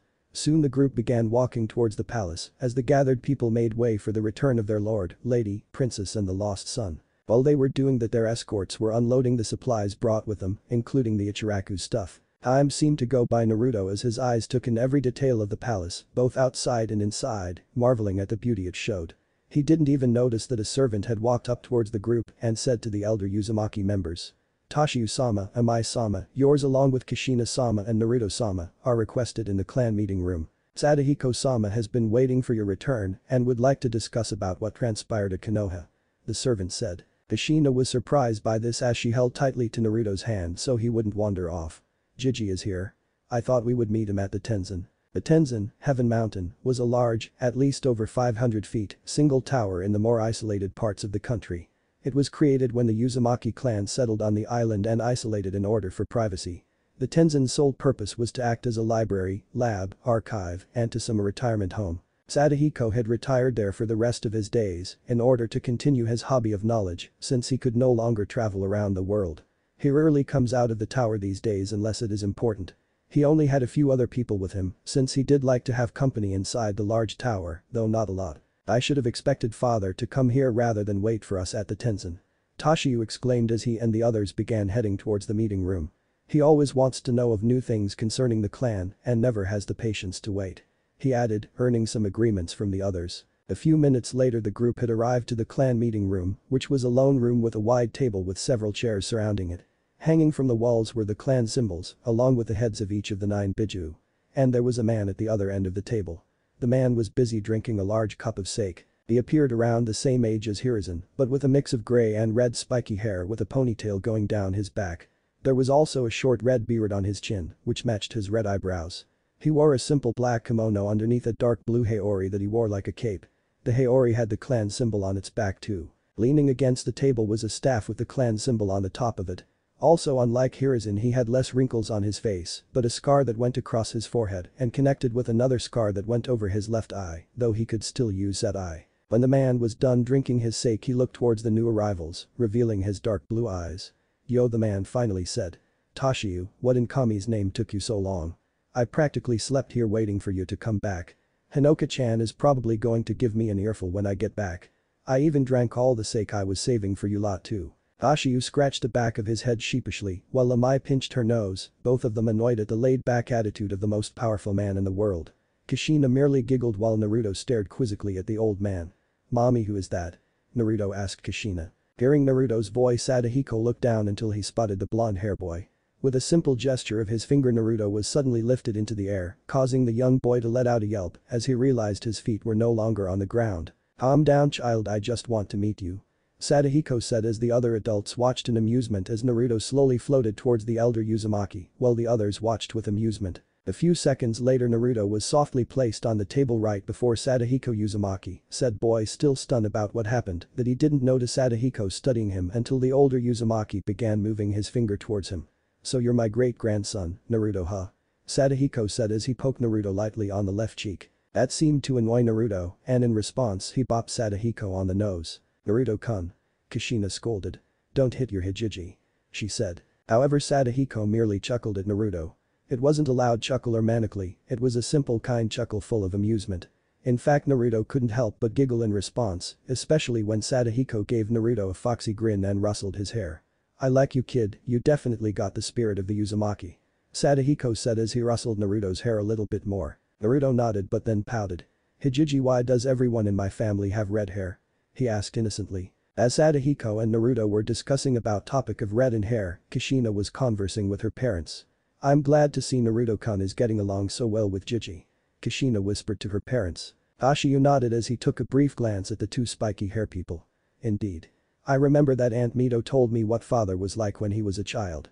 If I have to make a guess, I think Naruto-kun would be like a younger version of him." "Yes, and Naruto seems to be very comfortable with him despite meeting Sadahiko-sama just a few seconds ago," Amai said. Kushina was about to comment on that when Sadahiko said something that caught their attentions. "Oh. By the way, Naruto-kun, I got you gift," Sadahiko said and smirked when he saw the stars in Naruto's eyes. "I'm guessing you would like it now." Naruto nodded excitedly. Sadahiko digged through his person and soon pulled out a book with a circle of 12 rings on the cover. Each circle had the kanji of each zodiac written in them. "This is a very special book of mine, Naruto-kun," Sadahiko explained as he handed the book to the boy. Naruto had a look of awe on his face as he stared at the cover. "And when you read the book, amazing things happen when you do," the elder Uzumaki finished. Naruto's look of awe turned into a sad frown, something that Sadahiko noticed. "But Hijiji, I don't know how to read," Naruto said with a sniff at the end. Kushina, Tashiyu and Amai had looks of shock on their faces, while Sadahiko's was blank. Finally, the elder Uzumaki asked, "What do you mean, Naruto-kun, weren't you taught how to read while in Konoha?" Sadahiko asked. He was confused because all kids Naruto's age should know how to read, and he had not been told of Naruto's treatment at Konoha. Naruto shook his head sadly, and you could see tears beginning to form. "No, the mean lady at the orphanage would always yell at me whenever I came for story time or lessons. When I wouldn't leave, she would hit me really hard in the face and call me a filthy demon, and that demons should stay dumb." He finished and then tears began to slowly go down his face. Sadahiko's head was down, his hair blocking his face as he took in what Naruto just said. To everyone but Naruto, the elder let out a very demonic aurora that threatened to engulf the whole room, the palace even. Finally, after a few seconds of silence, Sadahiko looked up at his great-grandson with a kind smile. "Well, Naruto-kun, just because you don't know how to read doesn't mean you can't learn. I'm sure your mom would be happy to teach you how to read. And if you like, I or others can help you too. Would you like that?" Naruto raised his head and let out a weak smile in response, earning a wide smile from Sadahiko, though the adults knew it was fake, hiding the growing anger behind it. "Great, now I'm sure you're tired, Naruto-kun, so I'll let your mother take you to your new room." Then he made a gesture to Kushina, who quickly came up to her son and picked her son, allowing him to snuggle into her shoulder. "What do you say, Naruto-kun?" Kushina asked sweetly. Naruto, with the book still in his hands, looked at Sadahiko and said in a soft voice, "Thank you, Hijiji." Sadahiko smiled again and watched his mother and son walked out of the room, leaving Sadahiko and the grandparents behind. The moment the door closed however, Sadahiko looked directly at his son and daughter-in-law, the two stiffening at the cold glare the elder Uzumaki was given them. "You two mind telling me what the hell happened in Konoha?" Ashiyu and Amaya both looked at each other and gulped. One thing was for certain. The fate of Konoha hanged in the balance of those two as they began explaining Naruto's life in Konoha to the most powerful person alive. Konoha. Life in Konoha had changed rapidly in just a few days. News about Naruto's lineage struck a major dent in the village's morale. Not only had they been abusing the son of their greatest hero since the Shodaime Hokage, but also a member of the Uzumaki clan's noble family. Many wealth and greedy merchant families realized that they lost their chance to reach royalty by setting up an engagement marriage between Naruto and their daughters. The shinobi forces took it the hardest. Many of them had trouble looking at themselves in the mirror. Because every time they did they remembered how they caused Naruto so much pain, whether directly or indirectly, and then get even more depressed that they harmed an innocent boy and only child of the Yondaime Hokage. Another thing was that they felt naked without the symbol on their vests, the symbol of the Uzumaki clan, cousin clan of the Senju. All in all, the mood in Konoha had gone down a few degrees, none of them thinking that this couldn't get any worse. What? They were wrong. Back in the council room, the Shinobi Council, Civilian Council, Elders and the Hokage were discussing about the new changes to Konoha done by the Uzumaki clan, as well as some things that Hiruzen had discovered amongst the papers from civilians. Since he learned the secret of defeating paperwork, the Sandaime discovered that many civilian council members were trying to gain more power and chewed them down about the treason they were committing. They were now listening to Danzo about increasing their military now with the Kyuubi's Jinchuriki gone when a Chunin came in with a letter with the Uzumaki clan symbol. The letter that Hiruzen read is what made him yell just now. "Sandaime-sama, what is it? What happened?" Koharu asked her former teammate. Hiruzen put the letter down and rubbed his nose, mumbling to himself. Finally he calmed down and looked at the rest of the council. "I just received word from the Uzukage that Jiraiya of the Sannin was arrested a few days ago and taken into Whirlpool custody." There were a lot of gasps from the other council members. Finally Shiba asked, "What are the charges?" Hiruzen reread the letter before responding. "The first is neglecting his duties as Naruto-kun's godfather. The second was that harming said boy with one of his summons. And the last one," he sighed again when he read it again, "was that he was caught spying on the women's hot spring while Kushina-chan was in said area, thus meaning he was violating the Whirlpool's princess's personal space." At that everyone just groaned loudly or slammed their heads repeatedly on the table. They just couldn't believe of how bad everything has been going in just a few days. They just narrowly avoided the wrath of the powerful Uzumaki clan, and now they might have to face it again. "Will this affect us in any way?" Choza asked. Hiruzen rubbed his nose. "I'm not entirely sure. All I can say is that it's most likely that Jiraiya will probably be banned from the Whirlpool Nation. The chances of him being executed are slim, but I'll send a letter to Tashiyu-sama and apologize for my student's behavior. Now I'll have to see what the rest of the letter says." Everyone raised an eyebrow, wondering why the Hokage's voice slowed down as he read the rest of the letter. Then his skin began to pale and his left eye began to twitch violently. "Hiruzen?" Hamaru asked his former teammate, trying to figure out what was wrong with him. After a few seconds Hiruzen managed to find his voice, but his face was still pale. They said there is a chance that we might get a visit from Sadahiko Uzumaki." The elders and the clan heads paled at the name, while the rest were confused, not knowing the meaning behind the name, which is why one of the civilian council members asked, who is this Sadahiko? He doesn't sound like much, I'm sure someone of your caliber can deal with him, Hokage-sama." The Hokage along with the elders and clan heads looked at the man like he lost his mind. Finally Hiruzen decided to educate them. "I doubt I could even make Sadahiko sweat. He's known as the Red God, the Destroyer, Red Sage and the Titan's Wrath. His powers are limitless, in fact many have said that he's either the reincarnation of the Rikudo Sennin or his equal. Not even Hashirama-sensei or Madara Uchiha could beat him, even working together." Those words made everyone stare at the Hokage in disbelief. They looked at the three elders and when they got nods of confirmation made them pale. Finally Tsume asked, "Wait, you said that Shodaime-sama and Madara Uchiha couldn't beat this man, how old is he?" Hiruzen was searching for his pipe, he knew he was going to need a good smoke to explain all of this. "From what sensei told me Sadahiko is Hashirama's 9 years older than him, also his brother-in-law and his, Madara, and Mito sensei meaning he's like 100 years old." He put his pipe in his mouth before continuing. "Also there is a rumor that he was the one who taught Hashirama how to utilize his Mokuton and even discovered the secrets of the Sharingan. My sensei even told me that Sadahiko-sama once took down 2 entire clans when they tried to kill his little sister, Mito-sama. Along with Yuinjutsu he is skilled in Kenjutsu, Taijutsu, and Ninjutsu, specifically Omniton, and the way he uses it is on a wide scale. If they weren't feeling scared before, the council certainly was scared now if this man was as strong as the Hokage says he is. Isn't there something we can do?" asked a nervous civilian consilmember, hoping for some kind of way to fight off this possible threat. Before Hiruzen could respond, he was interrupted by a loud "Hiruzen Sarutobi." In Konoha's plaza, very few ninjas can fly, despite it being seen as an ability that would be extremely useful, very few ninjas can really do it. The only known people who can accomplish such a feat are the current Tsuchikage, Inoki, and his sensei the Nidaime Tsuchikage, Mew. But the man to beat them to it was none other than Sadahiko Uzumaki, who could move at light speed when he was angry, and right now he was very angry. That is why he arrived to Konoha so quickly. Every word that his son and his wife said when explaining Naruto's treatment at Konoha, the room they were in, was slowly starting to crack and break as the elder Uzumaki's temper rose. Finally, the moment they were done, he bolted out of the room, the palace and the nation faster than you could say oh crap. So now Sadahiko was in the center of a crater he made upon landing in Konoha's plaza, throwing people off their feet and sending several stands backwards.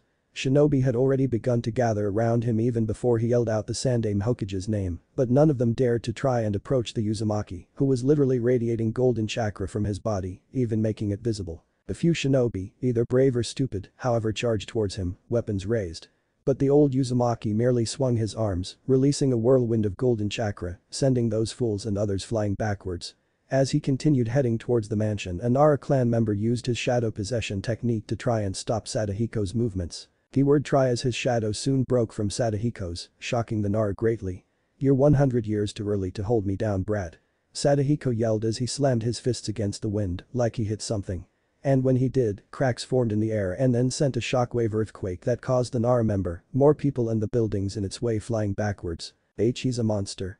A Chunin, having just arrived with a new group of shinobi, set upon witnessing Sadahiko's action. Hearing the ninja's comment, Sadahiko disappeared and slammed the Chunin into the ground, causing a crater with them as the epicenter.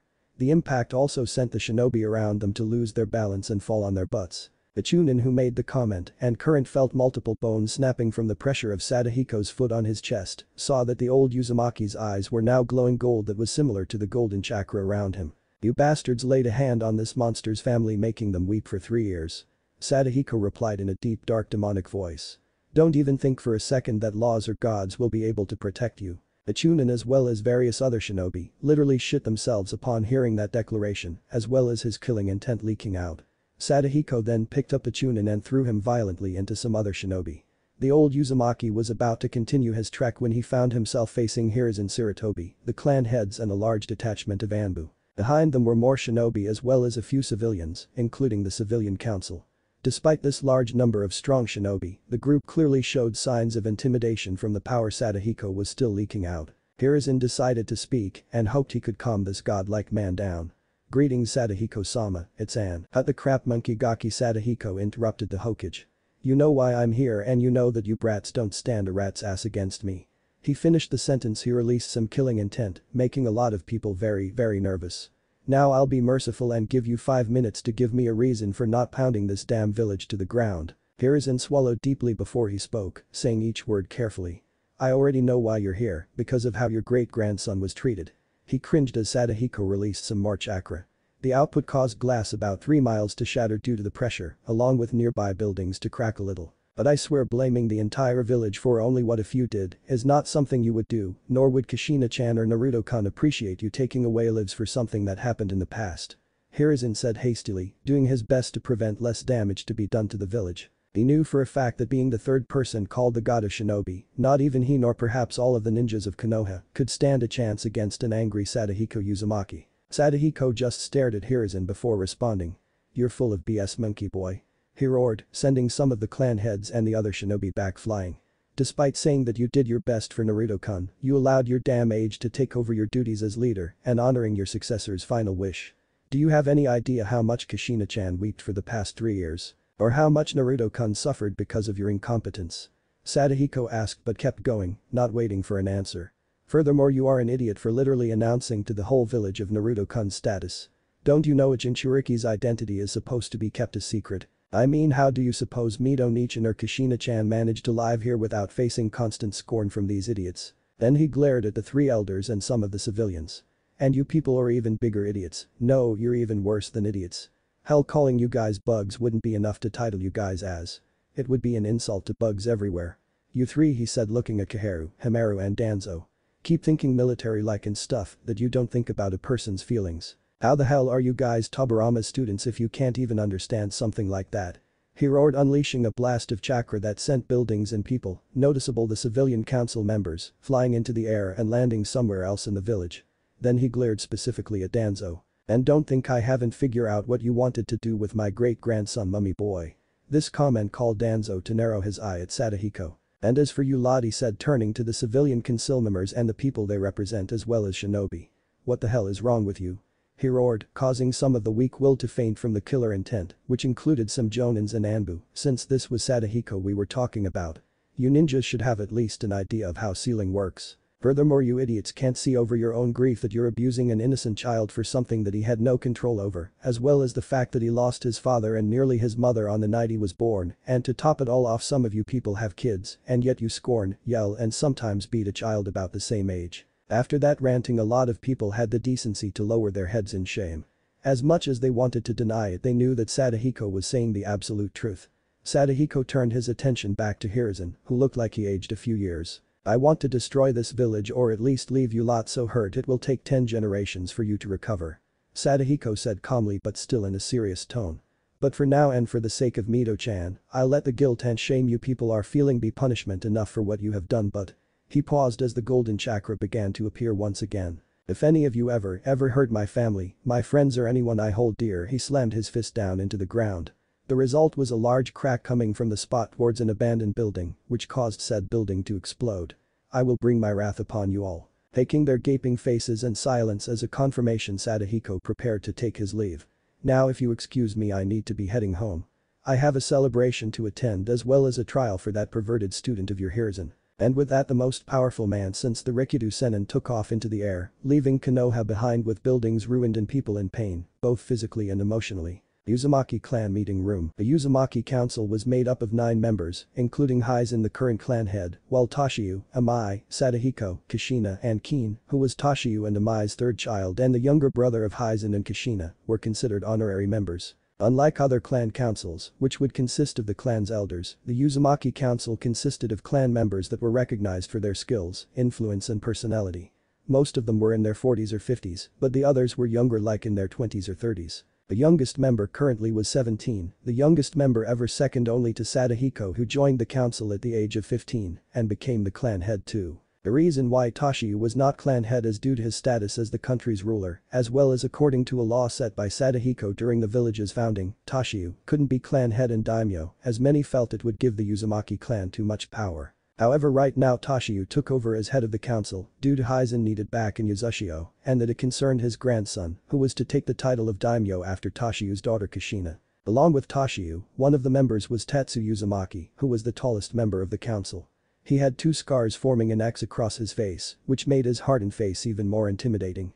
He had a few gray strands of hair mixed with his red hair, which was loosely hanging down from to his neck. His skin was tanned and body well toned. Henkin wore a long black fur coat with not shirt underneath and brown long pants and sandals. He was renowned for his immense strength and 2 piston gauntlets he used in battle. During the Third Shinobi World War, earning him the name Kaidana.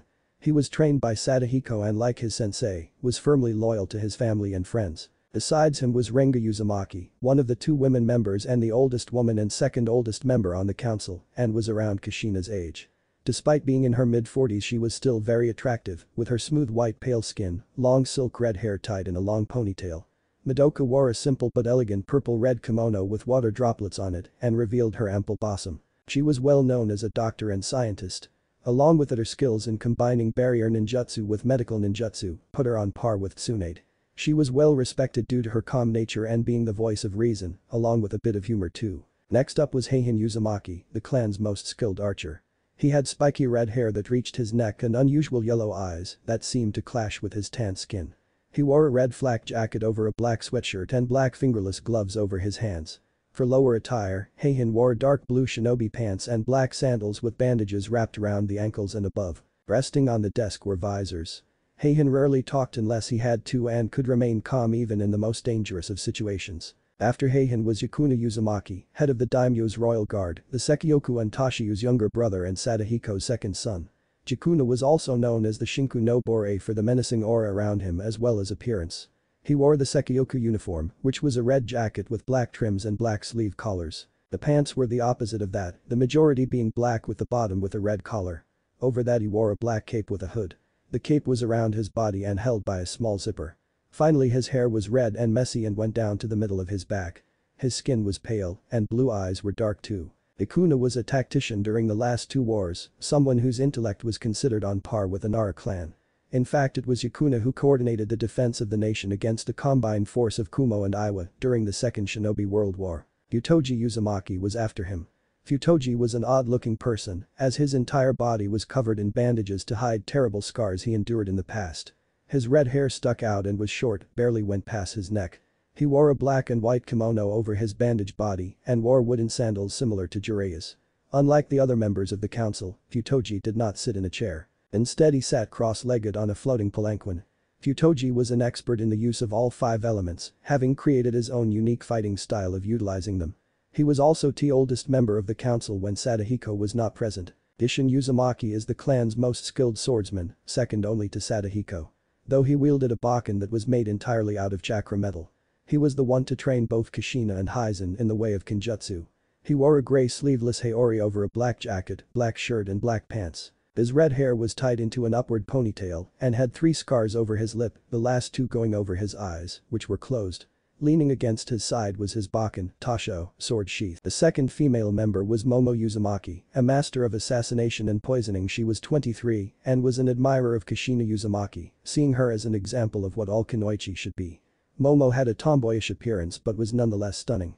She had red hair like the rest of her clan, tied into 2 pigtails that went down her neck. Her green eyes and tan skin made her face beautiful and at the same time intimidating. She wore a short black and yellow kimono with long sleeves, along with black pants that hugged her legs, which was underneath a long black and yellow skirt. And finally the last member was Dawn Uzumaki, the youngest member currently on the council. He was chosen due to his social personality and skills with lightning manipulation. He had blue eyes, fair skin and short spiky red hair. He wore a long-sleeved grey-blue vest with a high collar that covered his entire mouth and the rest of his lower face. The rest of his attire consisted of dark blue shinobi pants and long black sandals. Currently the room had been altered so that all 9 members and Sadahiko were sitting around one Jiraiya who was standing in the center of the room, a chakra-suppressing tag on his chest. Not that it would have made a difference if he didn't have one anyway, Sadahiko would have made sure that Jiraiya couldn't leave. Once everyone was settled, Tashiyu looked at his father, who gave the daimyo a nod before said man looked back at Jiraiya. Jiraiya, Toad Sage and one of the 3 Sanins of Konoha, do you know why you're here? Tashiyu asked in a hard tone. Jiraiya hesitated for a moment before responding. I assume it's about me spying on your daughter at the hot springs. Jiraiya asked cheekily only to have everyone glare at him. That is one of them. Tashiyu said as he looked at some reports. The others are your relations to Naruto Uzumaki, son of Kushina Uzumaki and Minato Namikaze, the latter being your prize student. Jiraiya lowered his head knowing what was coming next as Zanjaku took the stand. According to Kushina-chan, she along with Minato-san asked you to become Naruto-kun's godfather for the name of the main character from your first book, a position you accepted. I assume that you know what the title means and the responsibilities you get by accepting it, correct? Jiraiya just nodded as Tashiyu spoke again. So tell me Jiraiya, where were you during the Kyuubi's attack on Konoha? Jiraiya thought for a moment before responding. Somewhere between the borders of the Fire Country and Earth Country when I got a messenger monkey from Sensei informing me of what happened. And what did you do once you received the letter? Tashiyu asked again. Jiraiya sighed before answering. I headed towards Konoha in order to check the damage done by the attack, along with checking on the seal placed on Naruto. I stayed for about a month making sure everything was done to ensure Naruto's safety from Minato's enemies before leaving again to check on my spy network. Momo, who was glaring at Jiraiya all the time, asked, really? And how does going to the land of hot water to spy on hot springs and go to brothels a way of keeping up with your network? Or are you saying that you even have contacts in those places too? Jiraiya was about to reply back when Dawn spoke. I believe we proved the point that Jiraiya had left Naruto-sama right after checking up on him. I would like to know why we weren't informed about the boy's survival when Kushina-sama told us 3 years ago that her child was reported dead. Look, I had no idea Kushina was even alive. Jiraiya protested. I was told that she died along with Minato. Hell, Sensei even showed me the body. Tashiyu rubbed his chin. Well, I admit that was in no part your own fault, you still have not told us why we weren't informed of my grandson's survival, or was it because, how did you put it back on the ship? The other 4 great villages have at least 2 Jinchuriki, allowing you to take Naruto would have destroyed the balance between the 5 great nations. I believe that is what you said. And by how you were putting it, you believe that Jinchuriki, past and present, are nothing more than weapons to be used in battle. What? Sadahiko yelled at that. Then he gave a intensified glare at Jiraiya, who was now white as a ghost. Are you saying that my little sister, granddaughter and great-grandson are nothing but weapons? He practically yelled, the room beginning to crack a bit from the chakra that he was letting out. I meant nothing like that. Jiraiya shouted back, though he was still having trouble staying awake from the killing intent directing at him. I merely meant that because the village was still recovering from the Kyuubi's attack, and that if word got out that the Jinchuriki had left Konoha, villages like Iware Kumo would not hesitate to take the chance of invading us. Furthermore, I think we've heard enough. Tetsu said, cutting off Jiraiya. It is clear to me that this man has no excuse for neglecting his duty as a godfather or telling us of Naruto-sama's existence. Along with that, according from Tashiyu-sama had learned from the mind scan seal we placed on the pervert, it is clear that Jiraiya was aware of Naruto-sama's treatment in Konoha. All in all, I say he is guilty of both betraying the clan, Naruto-sama, Kushina-sama and Minato-san's trust. I agree with Tatsu-san. Dawn added, which was soon followed by the rest of the council. The only reason I can see for Jiraiya not being there for Naruto, however, was the pain and grief of losing his prize student, who was almost like a son to him. Though that does still not excuse him from his crime and punishment, which I think we should decide on what said punishment should be. Jiraiya looked at them in shock, but he knew better than to speak. To the Uzumaki clan, betraying a promise to people close to you was the worst crime to be done. I vote we have him executed for betraying our clan. Momo shouted and then added, or at the very least castrate the damn pervert. I think that might be a little too extreme, Momo-chan. Renga commented after looking how pale Jiraiya had turned hearing the other Uzumaki female suggestion. I think a more suitable punishment should be placed. I vote that we banish Jiraiya from coming to Whirlpool Country unless we give him permission to enter. And Kushina-sama should decide if he is allowed to visit Naruto-kun if she still approves of him being the boy's godfather. Tashiyu nodded. I think that sounds like a fair punishment. Anyone else? When none of the other council members commented, Tashiyu looked fully at Jiraiya. Jiraiya of Konoha, as daimyo of the Whirlpool Country, I hereby banish you from Whirlpool Country and any contact with our people outside of the nation. Even if it's of great importance, it shall be up to us if you're allowed to enter the nation, and it will be Kushina-chan's decision if you may have interaction with Naruto-kun. That is final. He said as he slammed his gravel on the table. Yeah. Now get lost. Sadahiko added and formed a ram sign. This caused a seal underneath Jiraiya to glow, and suddenly the Toad Sage was shot through the building and flying over the ocean back to Fire Country. The chakra-suppressing seal had already come off, but that was ignored over Jiraiya's screams. Everyone looked at Sadahiko, who just had a foxy grin on his face. Ha. I always wanted to do that. The old Uzumaki said, with his grin getting wider, earning sweat drops from the rest of the council. What? Sadahiko asked as he looked at the stairs. Don't worry, he'll land in Konoha, and seeing how he gets beaten by women daily, he'll probably be walking in 3 days or so. The old Uzumaki said dismissively, earning more sweat drops. Whirlpool Daimyo Palace later that evening. Within the Whirlpool Palace, a celebration part was in full swing, all for the arrival of the next heir of the Whirlpool, Naruto Uzumaki. The heads of every single clan of Uzushio along with other important people within the country were in the palace or outside the palace, where a large fair had been set up with people having the time of their lives. The children were running around in their kimonos, doing whatever kids their age did. Surrounding the room as well as other important areas of the palace was the Kohei. They all wore the same outfit as Yukuna with the kanji for guard on the back of their heiori and the same light armor around their jacket and pants. They carried swords and spears with seals on the weapons, making them much more devastating. The Mai Uzumaki was with her daughter and several other women near the corner of the large room. Her eyes caught onto her grandson Naruto playing with her granddaughter, Hizen's daughter, Karin Uzumaki. Like her father, Karin had spiky red hair though kept at a shorter length next to her shoulders.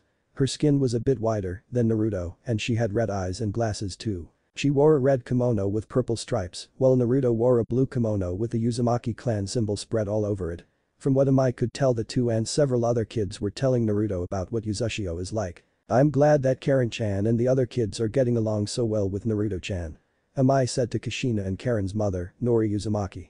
Unlike her husband and daughter, Nori had long straight red hair that went down to her back and most of it was tied in a ponytail. However, she did wear glasses just like her daughter and red eyes. Her skin was tan as well, while her husband's was white, though not milky white like his sister's. She wore a dark light blue kimono, while Kushina wore a red kimono with yellow flowers on it. Yes, I was worried that Naruto-kun's experience in Konoha might have affected him with interacting with others. Kushina said with a tone that sounded of relief. I still can't believe that they would do such horrible things to a child. Nori commented. What doesn't make sense is why Sadahiko-sama didn't flatten the village when he heard what about to Naruto-kun. Well, his answer to us was because he saw them living with the guilt as a more fitting punishment. Tashiyu replied while walking up to them. The real reason is because of his sister, Aunt Mito. Tashiyu-kun, where did you come from? Amai asked her husband. I was just speaking with father. He had to leave due to his and Hizen's presence being acquired at the Nishimura compound. I don't know the reason yet, but I'm sure Hizen will inform me when he returns. The daimyo said. The three women just nodded before Kushina asked, Father, what did you mean that Jiji didn't do it because of Mito-sama? As you know, your grandfather loved his younger sister enough to destroy two clans that were threatening her. Tashiyu said, receiving nods from the women. Well, Aunt Mito loved Hashirama-sama and vice versa, which is one of the reasons why they got married. Furthermore, she also loved Konoha too, enough that she decided to remain there even after Hashirama-sama's death. He watched as the others were putting the whole thing together. So you can see that while Sadahiko probably hates Konoha, he won't destroy it because he could never look at his sister again for destroying a village she loved deeply. Whatever was going to be said next was cut off when a servant entered the room and approached the daimyo, being discreet as possible as to not rouse attention. Daimyo-sama, a messenger from the Ginrin clan, Silver Lotus, has just arrived. He says it's from Sadahiko-sama, Hizen-sama and Chakisen-sama. Tashiyu along with his wife, daughter and daughter-in-law all glanced at each other, wondering what the message could be about. Izushio, Ginrin compound. The compound of the noble clan the Ginrin was covered with clansmen and Yuzu-anbu, many of them performing seals or having their hands to their weapons. The seals were being used to create a powerful barrier around the main clan dojo, where bursts of chakra would appear now and then. The chakra would strike the barrier, causing it to shake a little until it disappeared. Also, if one were to listen carefully, you could hear the sounds of metal clashing, violently too. Near the barrier were two men, Hizen Uzumaki and Chakisen Ginrin, the clan's head. Chakisen was a man in his mid to late 30s and had black hair that would reach his shoulders if not tied into a ponytail. He had tanned skin and deep black eyes with a scar going down the left cheek. His attire consisted of a grayish-blue short-sleeved shirt with a mesh shirt under it. Along with it he wore matching shinobi pants and black shinobi sandals with a black belt around his waist that held his sword. Over his clothing he wore an ankle-length black coat with long sleeves and finally fingerless black gloves. Both men watched the dojo intensely and had their hands on their swords, just in case if the worst-case scenario happened. They and everyone else could feel the large chakra as well as inhuman killing intent radiating from the dojo. In fact, some of the shinobi had to step back in order to stay conscious. An hour later the noise as well as intense power died down, bringing nothing by silence. However, that only brought confusion to the gathered, as they didn't know if this was good or not, but Hizen and Chakisen were not willing to wait any longer. Drop the barrier, Hizen ordered. The barrier team did so, and once it came down, the Uzukijin clan head walked towards the dojo, followed by some of their shinobi. When they reached the door, Hizen looked briefly at Chakisen, who merely nodded. The two slowly entered the dojo to find said place a total wreck, like a war had happened. The walls, floor and ceiling were covered with marks from swords, large cracks and craters caused by the bursts of chakra.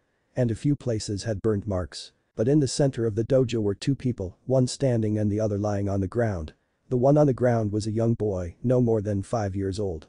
He wore a now torn red kimono, but the boy himself had no injuries.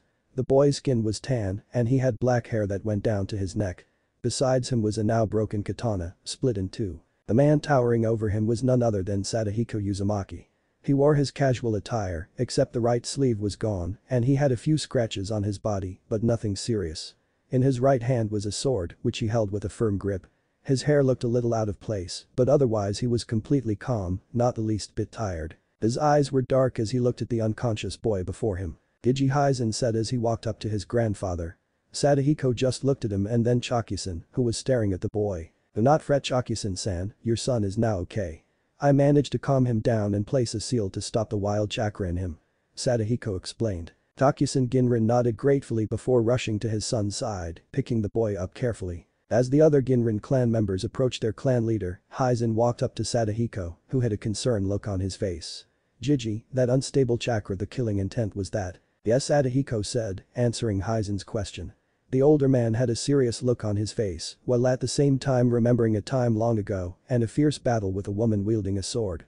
Little Jinsoku Ginrin here, his chakra is just like his ancestor, the Ginrin clan head of my time, Tanishim Ginrin. Hizen swallowed, a nervous look on his usually impassive face as he looked back at the boy who was being carried by his father to the compound's medical area. So that means he's Jinsoku Ginrin is the second Kijin of the Ginrin clan. Sadahiko finished. And if I'm right, we might have a generation that will surpass mine. The older Uzumaki said with a faint smile forming on his face. At least 100 years ago. Unknown location. On a stormy and rainy night, a young Sadahiko Uzumaki, wearing light red samurai armor over a blue cloak, ducked in time to avoid having his head chopped off by a scythe. Then he swung his own broadsword and watched as it collided with two dual scythes, wielded by Hachiro, a blue-haired man that wore black demonic armor over a grey cloak. The impact of the two weapons created powerful shockwave that sent much of the surroundings flying backwards, including uprooted trees, pieces of earth, and even the wind itself was thrown back. The blue-hair man was pushed back before doing a backflip and recovering. Using great speed, Hachiro slammed his hands together before a few seconds later extended them. In between them was a spear made out of black energy and released several small sparks. When he was done, Hachiro threw it, and in midair it dispersed, unleashed a powerful barrage of black wind slashes. Seeing the attack coming at him, Sadahiko formed his signature ram seal. Onmuten. Hakuin no Jutsu. White wall technique. Then a giant clear white wall appeared between Sadahiko and Hachiro's attack. The massive wall managed to hold out against the strong blast of wind, deflecting it to all sides except toward Sadahiko. The deflected attack struck the forest instead, creating numerous explosions with rocks and bits of trees flying into the air. Once the attack died down, the wall broke apart as Sadahiko leaped towards Hachiro, both of them dueling again with their weapons, each clash causing more explosions. Hachiro managed to get an opening and slashed Sadahiko's chest after deflecting a sword strike. However, Sadahiko soon turned into smoke, revealing him to be a shadow clone. Onmuten. Hyonagura no Jutsu. Ice flame blue wave, a voice shouted. Hachiro looked up and saw Sadahiko taking a deep breath, followed by him letting out a large blue fireball. Hachiro used his dual scythes as a shield, adding black chakra to them and deflected the attack, not even flinching when there was a large explosion near him and left a giant crater in the ground. When Sadahiko landed on the ground, he formed another ram seal. Onmuten. Joshomashu no Jutsu. Rising demon hands technique. Soon multiple large pale arms rose out of the earth towards Hachiro, surrounding him. Though they tried to grab them, Hachiro proved too agile to be caught as he skillfully dodged each and every one of them. A while later, Hachiro managed to jump high enough so that it would take a second for the hands to reach him. "Don't underestimate me," Hachiro shouted as he raised his dual scythes. The weapons soon began glowing, and then Hachiro did swinging movements with them. Both blades unleashed two large waves of black energy the size of a small mountain. The two slashes cut through the giant hands easily as they made their way towards the intended target. Sadahiko dodged the first one, which exploded with the ground behind him, before swinging his broadsword and absorbing the rest of the attack. This left his sword glowing a faint yellow, something that Hachiro did not miss. "Shit." The blue-haired man yelled to himself as he knew what was going to happen next. "I think this belongs to you, Hachiro," Sadahiko shouted as he swung his blade forward and fired a large beam of yellow energy towards Hachiro. In response, he raised both his hands in front of him, and a ripple of energy came out of them and soon formed a barrier between Hachiro and the oncoming attack. When the two collided, the two were obliterated completely with smoke still rising into the air. However, with the smoke obscuring Sadahiko's view, Hachiro raised his left arm and, forming a gun with his hand with the pointer and middle finger sticking out, fired several beams of black energy towards his opponent. Sadahiko formed the ram seal and murmured, "Onmuten. Takamaman no Jutsu." High Heaven Gate technique, and suddenly a large thick square-shaped white wall popped out of the ground. But Sadahiko wasn't finished as he slammed his right hand at the wall. Uzumaki Fuinjutsu. Strengthen. And appearing all over the white wall were black lines, which then gave off a glow as it covered the giant wall, making the whole structure glow too. The moment that the beams struck the wall, they were absorbed by the wall before being released across the battlefield, creating massive explosions, with debris flying everywhere due said explosions, leaving craters and large earth fragments sticking out. Sadahiko smirked at his opponent. "You'll have to do better than that, Hachiro, if you want to kill me," the Uzumaki commented. Hachiro smirked, bringing his dual scythes together, where they suddenly formed into one large demonic scythe. "Indeed, though it will be a shame to lose the only person among your kind that offers me a challenge. However, the time for humanity has come to an end, whether or not it's by my hand or even done during this time," he yelled as he raised his large scythe. "Now come, Sadahiko, show me everything you got. Leave nothing out, because if you do you will die," Hachiro cried as he charged forward into the air. As he did, 10 large black reddish orbs appeared in the air around Hachiro and connected to his dual scythes. Sadahiko growled as he picked up his broadsword, gripping it with his right hand, while his left hand formed a hand seal with his eyes closed. A few seconds later, markings of black and white color appeared all over his face as he entered Sage mode. Yin-Yang style, similar to Hashirama's Wood-style Sage mode. "Don't act so confident, Hachiro. Because this is the last time we clash, Dadaberu," he exclaimed, and he soon charged towards Hachiro. "Senpu. Onmuten. Hashinakan Saishin no Jutsu." Sage Art. Yin-Yang Release. Astral Sword Spirit and soon chakra came out and surrounded his sword, combined with the natural energy Sadahiko put into the blade, morphing into the shape of a much larger version of it, except with a blue glowing blade, giving Sadahiko's sword a longer reach. And when their weapons made contact, the impact created a powerful shockwave that went on for miles and blinded the sky and cut through the heavens. Izushio, the Tenzin, present time, morning. An elderly Sadahiko Uzumaki opened his eyes, waking up from his sleep.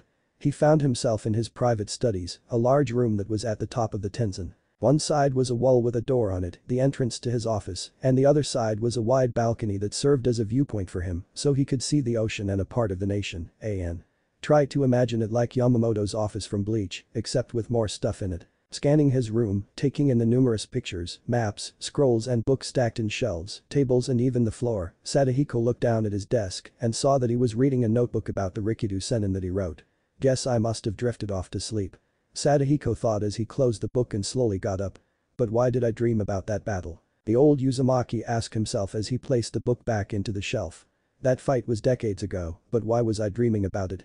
Could have it had been the words Hachiro said. The time for humanity has come to an end, whether or not it's by my hand or even done during this time. The words still fresh in his mind. These and so many more questions were flowing through Sadahiko's mind when a knock cut him off from his thinking. Enter, he said without looking towards the door, instead taking out another book that was about a stone called Gale. The door opened and a young woman entered. She was in Uzumaki if the red hair was any indication. It was tied into a ponytail down the back and a white headband underneath her bangs. Her skin was a soft white and she had black eyes. Her attire consisted of a purple and yellow kimono that went down to her heels. The only odd part was that she wore no footwear, leaving her feet bare. Sadahiko-sama, Tashiyu-sama is here to see you. He is waiting in the lounge on the 34th floor. The young woman said. Sadahiko nodded as he put the book back and walked towards the door where the woman was standing. Thank you, Hinoka-chan, I'll head there right now. And with that, both Sadahiko and Hinoka made their way towards the lounge. A few minutes later, after taking the Chakra Seal Enhance elevator, they arrived at a wide open lounge where Tashiyu was sitting on a chair while a servant served him some tea. Sadahiko noticed that he wasn't wearing the usual daimyo attire, but instead settled for a plain blue kimono with the clan crest facing the front and most likely the back as well, with a purple sash and a katana resting besides the chair. Now Tashiyu, don't tell me you stepped down as daimyo already. Is that why you came to see your old man? Sadahiko asked teasingly. Tashiyu, noticing his father was here, caught on what he was doing and smirked back. I'm not ready yet to give the job to Kushina-chan yet, I just prefer wearing some normal, less uncomfortable clothes while I can. As for my reasons for coming here to see you, it concerns Naruto-kun. Sadahiko had a cup of tea in his hand when he heard this. Why is he still having nightmares? Sadahiko asked his son. The first few weeks since he was reunited with his clan, Naruto had experienced numerous nightmares due to his short time in Konoha. Usually it would result in Naruto sleeping with his mother in order for the boy to be calm and sleep through the night. However, it kept happening for at least 3 months that they had to find some way to help the boy. Though they lacked anyone who had the ability to go into minds like the Yamanaka clan, the Uzumaki clan still had their great skills in Fuinjutsu, including a special type of seal that would allow a person to find out what another person was thinking. Simple enough, they found out that Naruto needed a lot of caring in order to help him get over his trauma in Konoha. No, not that Naruto-kun has stopped having nightmares for a while now, though he still likes to sleep in Kushina-chan's bed, not that she minds. Tashiyu said as Sadahiko nodded. No, the problem is that somehow, Iwa got wind of Naruto-kun's existence as well as him being the son of Minato-kun. Tashiyu watched as his father groaned in annoyance and couldn't help but agree with him. I swear I should have killed that idiot Mew and his student Inoki when I had the chance, in order to spare their village of having gaining their misguided permanent grudge persona.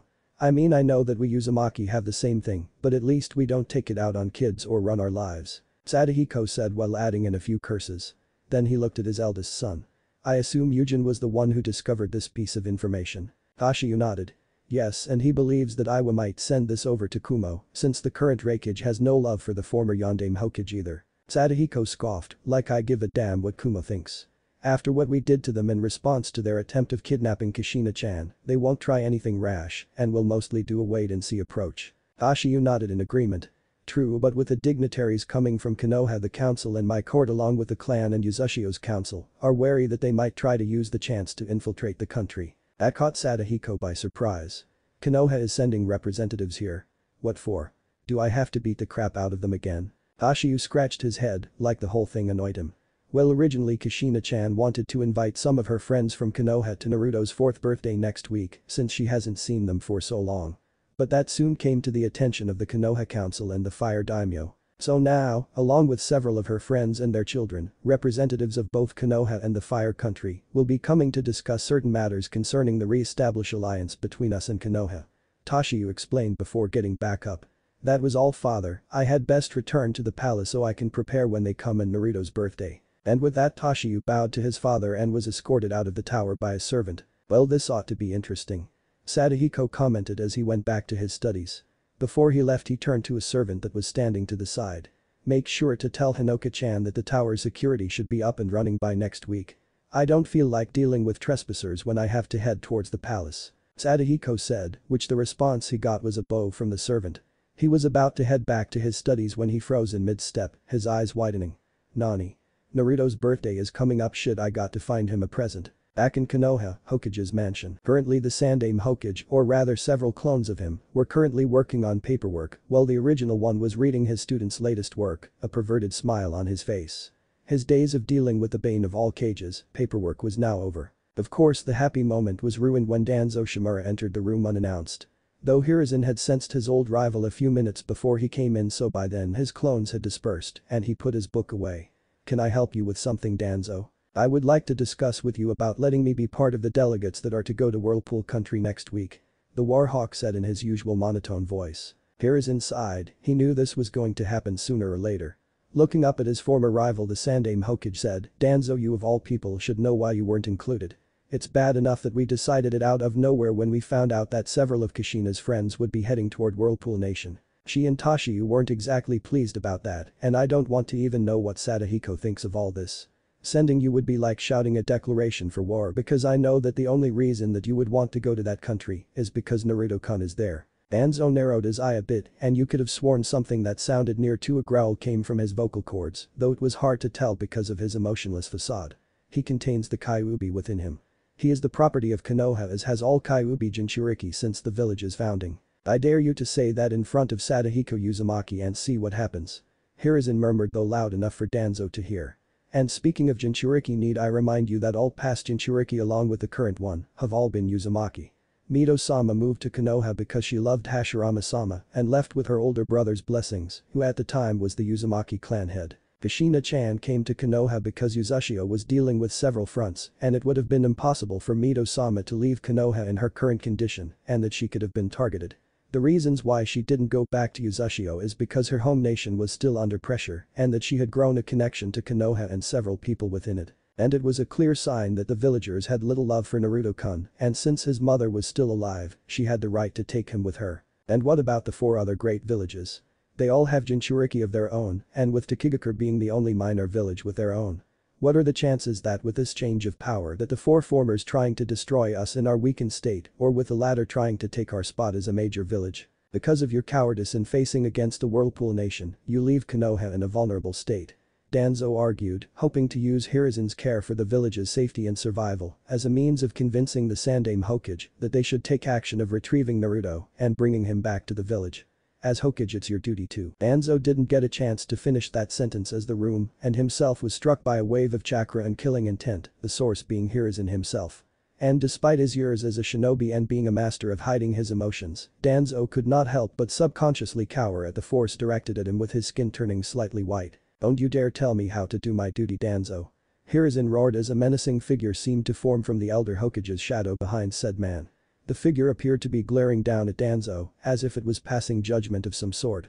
But it was the eyes of the Sandaime Hokage that caught Danzo's attention. They were no longer filled with the soothing, gentle grandfatherly presence that many in Konoha had come to know. No, now they were nothing more than an intense pillar of fire, a powerful inferno that could reduce armies to ashes. Danzo realized that right now he was in the presence of the professor, the man that could strike fear into the hearts of even seasoned veterans and unleash fury equal to a Biju. Even before Sensei picked me as his successor, I knew the duties of the Hokage. Hiruzen started as his killing intent went down, but was still there nevertheless. I have led this village through the remainder of the First Great Shinobi World War, all the way up to the Third War. I will not deny that I have made mistakes now and then, but I am only human such as all Kages in the other villages as well as my predecessors. Then the killing intent disappeared completely, though small traces of it remained. Nonetheless, Danzo's skin color returned to normal, but that was ignored as Hiruzen kept talking. After Sadahiko-sama's visit, I realized that I've allowed my age to be an excuse for the corruption happening in Konoha, and I intend to rectify that before I retire or die, which means I shall be keeping an eye on a few people, including you, Danzo. Hiruzen said the last part while sending an intimidating glare towards his old rival. The Hokage always had a feeling that Danzo hadn't disbanded Root like Hiruzen had ordered, and upon learning that Kushina was tricked into believing that her son was dead, left little doubt on who was responsible. Silence took over in the room as the two old rivals merely stared at each other for what seemed like an eternity. Finally, it was Hiruzen who broke the silence. Your request to join the party going to Whirlpool Nation is denied, now leave. Danzo looked at the elder Hokage for a minute longer with his lone eye before leaving without a single word uttered.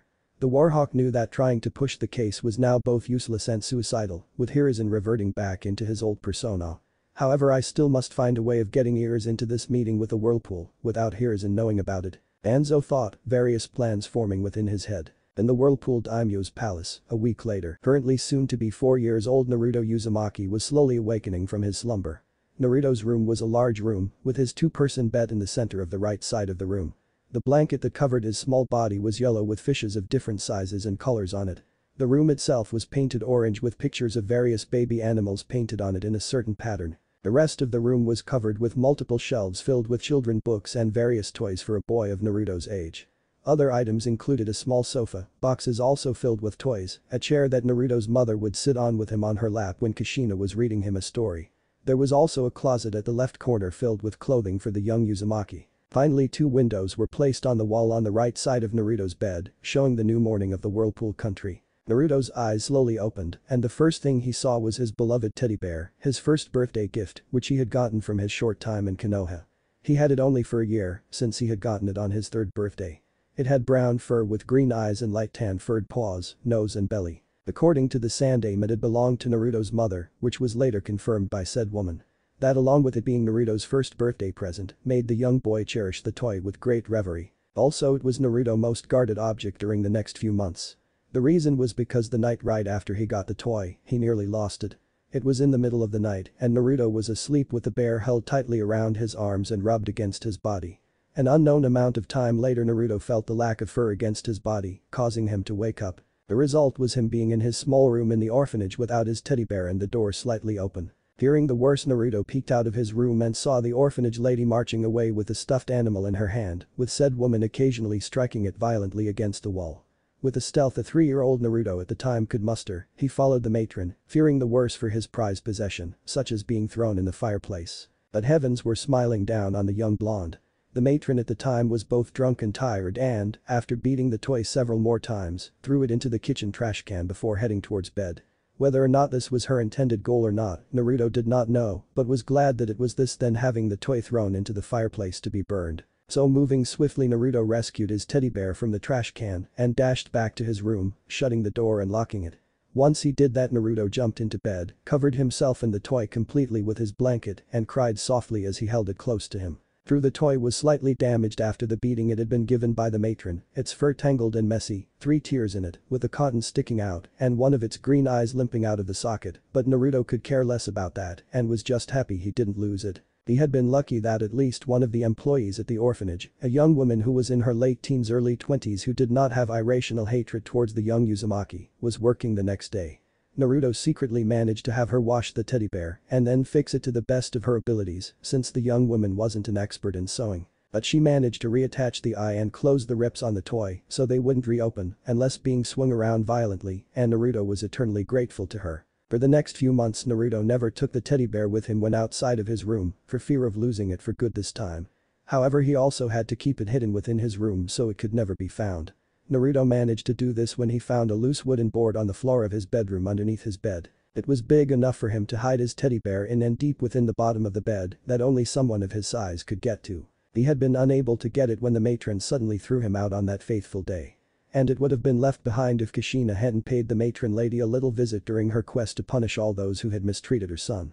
After speaking with the matron, Kushina went to her son's former room to see if there was anything of his that needed to be collected. Following some strange intuition, Kushina had moved the bed and discovered the teddy bear's hiding spot. And so a week or so later, after their return to Whirlpool Nation, Kushina had fixed the toy up completely and returned it to an overjoyed Naruto.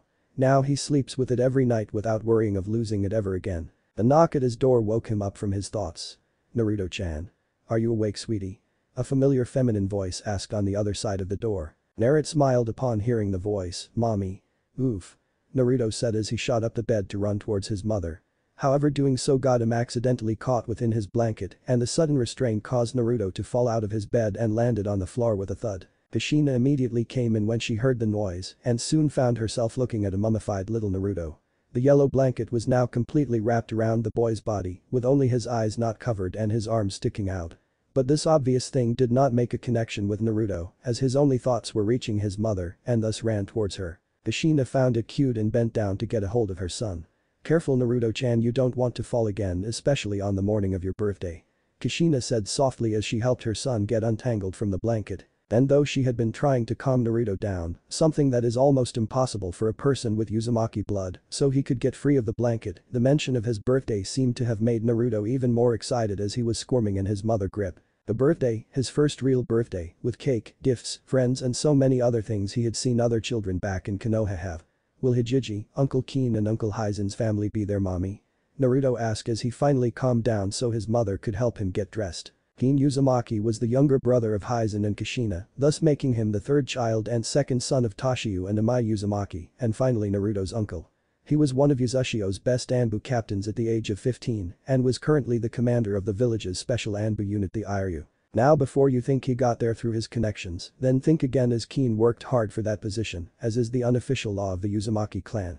You don't earn something just because of who you're related to or something you possess, you earn it through hard work, and that is what Keen did. He was a prodigy, don't tell him that, since he hated the word and believed to be almost as good as other famous prodigies such as Minato Namikaze and Kakashi Hatake. In fact, he became an S-rank shinobi at the age of 12 and 2 years later earned the name Shinku no Ikadori, Crimson Wrath, due to his hot temper and his spiky red hair. Keen hadn't been able to come to Konoha because Hizen had him stay in charge of Uzushio. But he did get a chance to meet his nephew during the party in honor of Naruto's arrival. Naruto instantly came to like his second uncle as he was a bit more loose than Hizen and still had a penchant for doing pranks. Though nowadays he merely did humorous jokes, since he did have a duty as the commander of the Iryu. Keen was also given the honor of wielding one of the clan's famous swords, the Tsurugiha, sword wings, a broadsword with unique seals. They're just taking care of a few things and then they'll be over soon. Kushina said as she finally managed to get a blue kimono with the clan's crest on the back onto Naruto's form. And don't forget that Sadahiko Jiji is old, so it might take him some time to get here. Kushina added with a foxy grin, while Naruto giggled at the joke. Elsewhere within the Tenzin, said Elder Uzumaki sneezed as he finished looking over Naruto's present. Damn, someone's talking about me. Hope it doesn't last through the day or Hinoka-chan will make me stay in the tower. Sadahiko muttered to himself before returning to his original task. Near the port of Whirlpool Country that point towards Fire Country, the morning of Naruto's birthday. At the same time, a small convoy of carriages, with several samurai groups around it, could be seen heading away from the port on the road towards the palace. Within the carriages were the visitors from Konoha and Fire Country. This group included the older friends of Kushina Uzumaki, which were Makoto Uchiha and Hitomi Hyuga, along with their children Itachi Uchiha, Sasuke Uchiha, Hinata Hyuga. The others were Kohara Utatane and Hamura Midokado, the two elders of Konoha and Hiruzen's former teammates, Shikaku Nara the Jonin commander, Shibi Aburam, the Aburam clan head, and whose logical input of life would be useful for the talks. And finally there was Asuma Sarutobi, the son of Hiruzen Sarutobi, and a member of the Guardian 12 who protected the Fire Daimyo and thus was representing the Fire Nation. Within their carriage, Hitomi was explaining to Hinata what to expect when reaching the Whirlpool Palace and Uzushio. You see, Hinata-chan Shade Muzukage as well as the daimyo of Whirlpool, Sadahiko Uzumaki, decided that the best way for the palace and village to exist was that if they were merged together.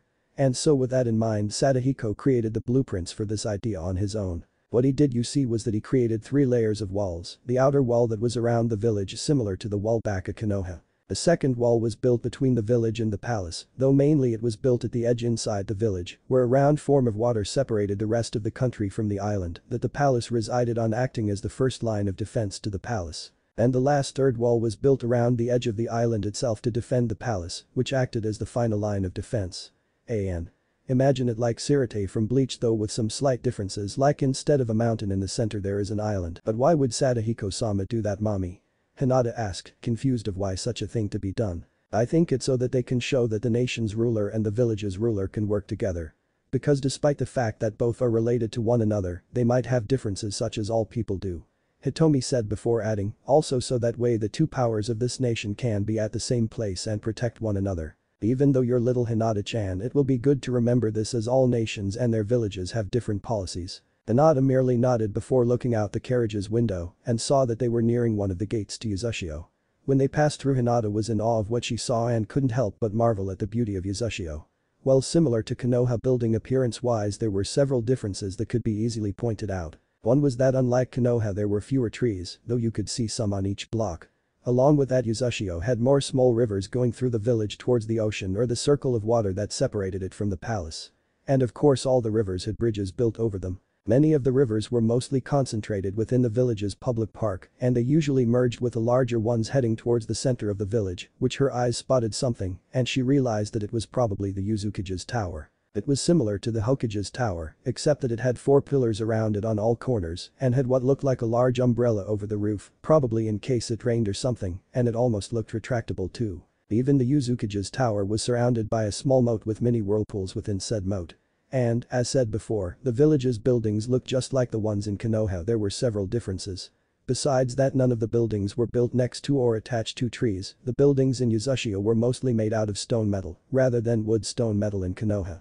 Many of the buildings appeared to look more futuristic, with some of the fancier ones having separate floors connected via pillars, with stairs either sticking outside or being hidden by walls. The colors of many of the buildings were either orange, blue, gray, red or yellow, with a small number having different colors, though even those buildings barely stuck out from the others. The last 2 bits of features were the pillars near the rivers and the statue out in the distance. On both sides of every river, with being a block apart, were large orange pillars with the Uzumaki clan symbol engraved into them, and they were all connected by metal fences in order to prevent people from accidentally falling into the rivers. On the opposite side of the Uzukage Tower was a large mountain, equal in size with the wall it rested on. It was called Mountain of Legacies according to Hitomi. It was similar to the Hokage's monument, with that at the top of the mountain, the heads of the past and current Uzukage's faces were carved large enough for the whole village to see. Hizen's face was also up there too, along with his predecessors, the head before him being his uncle Jakuna Uzumaki, the Sandaime Uzukage. After that was Hizen's father Toshio Uzumaki, the Nidaime Uzukage, who took the position when his father, Sadahiko Uzumaki, stepped down from the position as Shodaime Uzukage in order to wander the world and later settled down in the Tensen. Of course that meant Toshio became the daimyo, while Jakuna became the Sandaime Uzukage.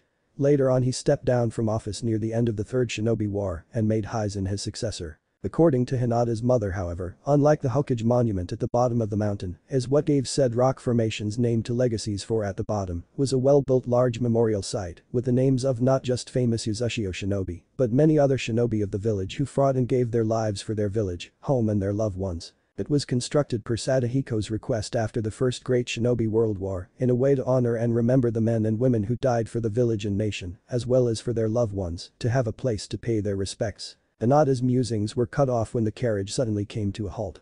She concluded that they arrived because the carriage's door opened, revealing it to be what she assumed was a guard, since her mother told her that the Whirlpool Daimyo's guards wore red haori over the rest of their armor. As they walked off, Hinata and the others noticed that the guards had formed 2 lines with a space in the center for them, the guests, to walk through. There was also a man in the center of the 2 lines, and while he wore the same outfit as the other members of the Kohei, his haori however was missing its sleeves, along with the jacket underneath, thus revealing his well-built dark-skin arms, while his hands were covered by white bandages wrapped around them and his arms, along with fingerless black gloves. He wore a silver visor over his eyes, and his black hair was pulled down into dreadlocks that went past his neck. Another piece to take notice was that strapped to his waist by a white belt that also held his haori was a sword with a teardrop-shaped tsuba, while the handle was wrapped in orange. "Greetings," he said to the Konoha group. His voice was deep and carried authority. "My name is Kanem Ginrin, head of the Kohei 9th Squad. I've been assigned to escort you all to the throne room where his lordship and family shall be waiting. Also please do not wander off anywhere until we reach said destination, as such an act will force us to detain you," he said as he turned around, with some of his men following while the rest only moved once the Konoha group moved, thus putting said group in the middle. During the walk the adults kept looking forward, though they did now and then steal glances at their surroundings, taking in the designs of the palace. While Sasuke and Hinata, because of their childlike curiosity, had their heads swinging side to side, looks of fascination in their eyes as they took in their new surrounding. Even Sasuke's older brother, the stoic Itachi Uchiha, would have a look of interest now and then. A few minutes later the group arrived at their destination, which the door to the throne room was huge, colored red with various seals on them, most likely security measures. On the doors were two large people, one on each door, with different characteristics, and their hands stretched out to the center where the doors meet. Their hands made contact while at the same time they looked like they were holding some kind of orb. But that was nothing compared to the throne room itself. When they entered the throne room, the group of Konoha gasped in awe. It was a large room, large enough for a small clan to fit in. Surrounding the room near the edges were pillars with not just the Uzumaki crest, but what appeared to be pictures of people doing various things. The guard was standing in front of each pillar with their sword sheath and a spear in their right hands. If they noticed the newcomers, they did not show it. The windows were covered with stained glass, showing different kinds of pictures like telling a story of some kind. Hanging near where the walls and ceiling meet were banners of different colors with various symbols on each banner, not just the Uzumaki clan crest. And to the opposite of them was a giant picture on the wall of a man who wore what appeared to be a cloak with his arms spread out and his legs crossed over one another. In the right hand was a monk's staff while in the left was a katana, while surrounding him were 6 black and red dots. He had long spiky white hair and what appeared to be a pair of horns sticking out of his forehead. And the only thing on his face were his eyes, which to the surprise of those who recognized the swirling pattern in the eyes, were the Rinnegan, thus meaning that it was a picture of the clan's grandfather Hamura Otsutsuki. Above him was another figure, though slightly smaller, and had spiky red hair that reached his shoulders. This was clearly Murugan, the founder of the Uzumaki clan and one of Hamura's 2 sons. He wore a similar cloak to his father and wielded a sword in one hand and a staff in the other, but he also had a large scroll strapped to his back. Surrounding the two were small-made pictures of people lined up in several rows. In front of the wall were several fancy chairs fit for those of royalty. The one in the center was placed on top of a small podium with 3 steps before it, and sitting on it was Tashiyu Uzumaki, the Whirlpool daimyo. To his left, sitting on a lower podium, was his wife Imai Uzumaki, and to his right was his daughter and heir Kushina Uzumaki, with her son Naruto Uzumaki sitting on her lap. Standing next Tashiyu's right, in between the man and his wife, was their son Hizen Uzumaki, while Tashiyu's younger brother and head of the Kohei, Jikuna Uzumaki, was stand at the far left next to his sister-in-law Imai. As the group from Konoha walked forward and bowed before the daimyo, Tashiyu stood up and said with a booming voice, "Welcome visitors, as daimyo of the Whirlpool country, I, Tashiyu Uzumaki, welcome you all." Whirlpool Palace. 2 hours after arriving to the palace, Tashiyu had several servants escort the guests from Konoha to their rooms. Hiyashi's family got their own room with a divider and a bed on both sides of it, with a larger bed for the parents, and the same for Mikoto and her sons, except they had 3 beds but a divider. The others all got their own rooms, though not as big as they were made for just 1 or 2 people. Before they left, Tashiyu remind them that Kohei and Yuzunin would escort them during their stay in the palace. Along with that, they would need to come to him to gain permission to leave the palace as well to explore the village. The message seemed to be more directed towards the 2 elders, since he did not fully trust them. Currently, since the celebration wouldn't begin until later on during dinner, all of the guests, minus the elders, were in one of the lounges that had access to the outdoor garden. Kushina, Nori, Mikoto and Hitomi, the latter holding her second child Hanabi who had fallen asleep, were sitting on a bench in the garden catching up with each other. Chikaku had decided to lie on a chair in the shade and took a nap, typical Nara. Shibi was admiring the wildlife and keeping an eye out for any interesting new bug specimens. Hiyashi was talking with Asuma and Hizen, who had just arrived with his family, about several things related to their nations and villages. And finally the children were playing with Kin, who had arrived with Hizen's family. Currently Hinata and Karen were watching as Naruto, Sasuke and, somehow getting dragged in, Itachi play wrestling with Kin. Kin was around the same age as people such as Asuma, Kakashi, Kurenai and Guy, just entering his 20s. His skin color was about the same color as his older siblings, but had more of a tan to it too. Like his brother Hizen, Kin's red hair was spiky too, but not as long as Hizen's or Kushina's, and was somewhat in a similar fashion as Naruto's, except he had a small ponytail going down to the bottom of his neck and one of his bangs was in front of his face. His eyes were a dark purple color that they almost looked black. He wasn't wearing his Iryu Anbu attire, now wearing a more casual choice of clothing that consisted of an unzipped long-sleeved black jacket over a black shirt with a blue-colored version of the clan symbol, black fingerless gloves, dark green pants and blue sandals. Wrapped around his head covering the front of his hair was a black bandana version of a shinobi headband, the metal plaiting on the bandana with the village's symbol too. "You know Kushina-chan, there's been one thing that's been bothering me," Mikoto said to her friend who was out of her formal princess wear and wearing a simple red kimono with blue trims on it. "If Hizen-san is older than you, then how did you get to become Tashiyu-sama's heir?" the Uchiha woman asked. Nyasen didn't really think that he was daimyo material and felt more content in just remaining as Uzukage and then retiring when he found a successor. Kushina said while taking a quick glance at the children. Also given his reputation and the fact he's the strongest shinobi of Uzushio- father and Jiji, but since those two are no longer registered as shinobi, it would have been a waste to have Hizen to become daimyo when he could serve better as Uzukage. So I was chosen as the next daimyo after my father. Also because my father realized that I have better patience and understanding of politics than my brothers. Kushina said as she puffed her chest out at the last part. Her friend's sweat dropped at the last remark. Kushina-chan, I don't know about politics, but patience. Really? You're the most impatient person I've ever met. Hitomi said she and Makoto giggled at the pout and glare Kushina was giving. I have to agree with them Kushina. In fact I think Hizen-kun has more patience than the rest of the clan. Nori said, adding her 2 cents. While I admit that Hizen Nyasen is more level-headed than the rest of my family he's a devil when he gets enraged. Kushina said to her friends and sister-in-law with a shudder.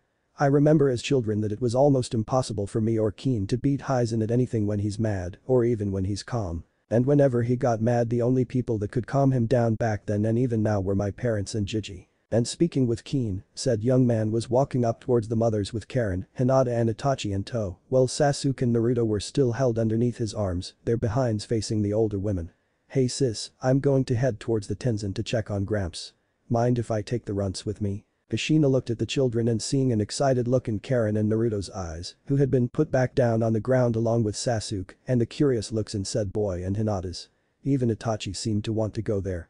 Kushina sighed, well I'm fine with it just remember to behave Naruto-kun. Kushina said to her son who nodded excitedly. You too Karen-chan Nori said to her child, said girl giving a similar response as Naruto with a headshake. Makoto and Hitomi also approved as well, and after reminding their children to be on their best behavior, Keen began to lead them out.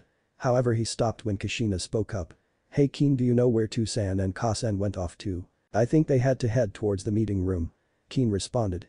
Something about those two prunes wanting to speak with them regarding Tsunade. And with that he walked off, trying to catch up with the kids. Whirlpool Daimyo Palace, council room. I would have preferred to wait for Tsunade-chan to arrive since this discussion is about her. Tashiyu said to the two elders as his wife sat beside him. Hamaru and Kaharu were sitting on the opposite side of the table, facing the Whirlpool Daimyo with emotionless looks on their faces. We believed that it would be better to talk about this while Tsunade was not present due to her obvious reaction to the topic of this discussion, and things might go south pretty quick.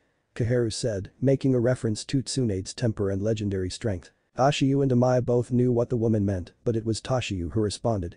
You do know that I'm stronger than her, right? And that I can keep her calm down? Tashiyu asked nonchalantly. The two elders glanced at one another before looking at Tashiyu. Yes Tashiyu-sama we have not forgotten your strength with Shintai, God body. Due to the fact that the Uzumaki clan had long lives, great vitality and life force, the clan members were able to use this to their advantage. And it came in the form of a technique they created over 900 years ago called Shintai, a technique in which they sent chakra within their body through their bloodstream. Anyone else other than an Uzumaki would die from such an attempt because the chakra would make their blood cells explode. But for the Uzumaki clan it increased their physical offensive and defensive capabilities so that even having a sword hitting their necks would only leave no wounds or at the very least a shallow cut. If they were able to control it better, with beginners able to send it to certain parts of their bodies while a master could send it throughout their entire body at once. And as a bonus the flow of chakra through their bloodstreams also increased their already superhuman healing abilities and could even terminate foreign invaders such as poison and even repel the gentle fist of the Hyuga clan. This technique gave birth to what later became the clan's fighting style called Hado, wave motion, which allowed the user to enhance their physical prowess and release shockwaves for melee and range attacks. The only drawback of this technique is that the user couldn't use ninjutsu. The reason is because since ninjutsu usually requires the user to expel chakra from their bodies, it could cause damage to their bodies if they tried to release chakra from their bloodstream. But on the bright side the Uzumaki clan managed to use this technique and imbued it with any weapons they had in their hands at time, since its Shintai was in some way the same as using chakra flow, the ability to send chakra through weapons to increase the weapon's efficiency. They also were able to combine seals with a Shinken, and a few members were even able to combine their nature affinities with Shintai, labeling the technique as an Intojutsu in a way. The notable member was none other than Tashiyu Uzumaki.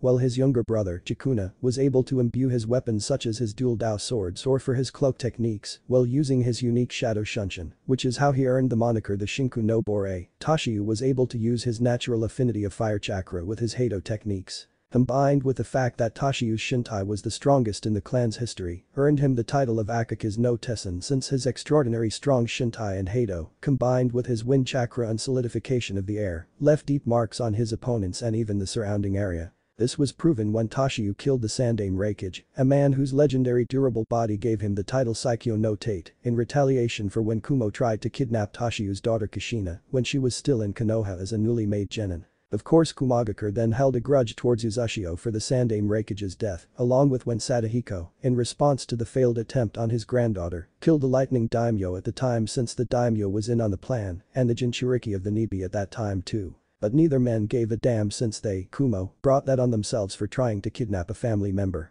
Anyway, back to the topic at hand. You mentioned something about Tsunade-chan. Amai said, trying to finish up this conversation so she could get back to more important things, getting things ready for Naruto's birthday party. Amaru pushed up his glasses before replying. Yes, recent developments have made us, the Konoha Council, as well as the Fire Daimyo, choose several candidates to become the Godame Hokage. One of which is Tsunade Senju, and thus if the need arise when Hiruzen is ready to retire or worse, she will be forced to return to Konoha and take up her sensei's duties. Ashiyu raised an eyebrow. While I can understand Hiruzen's decision, need I remind you that Tsunade-chan left Konoha and thus is not entitled to obey the words of the Hokage? Not entirely, Koharu responded. She was allowed to live here because of her Sannin status, giving her permission to travel the country, and the fact she has a third of Uzumaki blood, as long as she did not give away any information on Konoha. Taking the belongings of the Senju clan was in her right as the current clan head and its only known member. However, she wasn't allowed to resign from being a Konoha shinobi, and such if she is called for to perform her duty for the village she must answer, such as becoming the Godame Hokage. The woman finished. Ashiyu frowned at this but expected it nonetheless. It was true Tsunade had merely been helping out now and then at Uzushio's hospital, but really she and Shizune had been staying at the Tenzin as tenants, meaning no gambling for her unless she wanted to piss off Sadahiko on her tail, wanting to kick out the gambling habit she inherited from her grandfather. Also, despite his compassion, Hiruzen knew that losing someone as skilled as Tsunade was something he couldn't allow as the Hokage of Konoha. Tsunade's skills as a medic were second to none besides Hashirama Senju, who could use medical jutsu without hand seals. While I admit that you make good points, you do know that there is little chances that she'll agree to it. Amai said, adding her own 2 cents in. If she refuses the summons for duty, then she will be labeled as a missing nin, despite her residence here in Whirlpool Country. Koharu said staunchly. What? You're going to do something so extreme just to get a single shinobi back? Amai shouted before Toshiyu put his hand on his wife's shoulder to calm her down. The daimyo then stared at the 2 elders. I suggest we wait for Tsunade-chan to arrive because I know she won't like having decisions made for her without her own input. And though I'll have to agree to these demands since she is still registered as shinobi of Konoha, she should at least be here to know it. Koharu and Homura murmured to one another before turning back to face Toshiyu. That is a reasonable demand. Homura said. However, it will be you two who will inform her about it. Toshiyu said with a small smirk on his face when he noticed when both elders twitched at that. But Kin's group, the Tenzin, well, here it is. Kin said as the visitors from Konoha all had their mouths opened and their eyes widened in shock and awe at the sight before them. The Tenzin was built in one of the more isolated parts of Uzushio and mainly consisted of a large tower with a height of over 500 feet and was surrounded by a large round stone wall that was about 2.5 miles apart from the tower, with the fields within the walls being filled with trees, bushes and other plants. There was only a single entrance through the walls, which were about half the size of the ones guarding the village and were covered by numerous seals. "Aye, it's so big," Sasuke exclaimed as he gazed up at the tower. Hinata looked a bit intimidated by the large tower and hid behind her bodyguard Kohai Uga, who had accompanied the group per Hiashi's request. Itachi showed no signs of shock except for his eyes being a little wider. The Ko and Itachi, the tower was almost the same size as the Kyuubi was 4 years ago, since they were old enough to remember that time. Yep, and along with the Uzukage's mansion and the daimyo's palace, it's one of the most protected places in the nation, with all the personnel, seals and barriers placed all around it and the wall. Kin said with a smirk as he looked at the faces on the Konoha guests. Deciding that they had gazed at it long enough, Kin led them forward, Naruto and Karen right behind and slowly followed by the others. After a brief interaction with the gate guards to prove their identities, the group walked across the only road towards the tower's front door, which was at the end of a long staircase going upwards. Once Kin's group reached the door, said man rung the doorbell several times, releasing a deep ringing noise. A few seconds later a voice came out of the speaker. "Hello?" The voice of Sadahiko asked. "Hey Gigi, it's me," Kin said casually to the speaker. "I brought Naruto and Karen with me, along with some of the visitors from Konoha." Kin replied. There was silence before Sadahiko replied, "It isn't those two brats Kaharu and Himeru, is it?" The elder Uzumaki asked. The people from Konoha sweat dropped at that. He called the elders brats. Was the thought running through their minds? Though it made sense if you thought about it. Since Sadahiko was in his hundreds and the elders along with the Sandaime Hokage were in their 60s, then the former would be older than the latter by about 40 years. That would effectively make Hiruzen, Kaharu, Himeru and Danzo brats in the eyes of Sadahiko, though it was still hard for the Konoha people to grasp.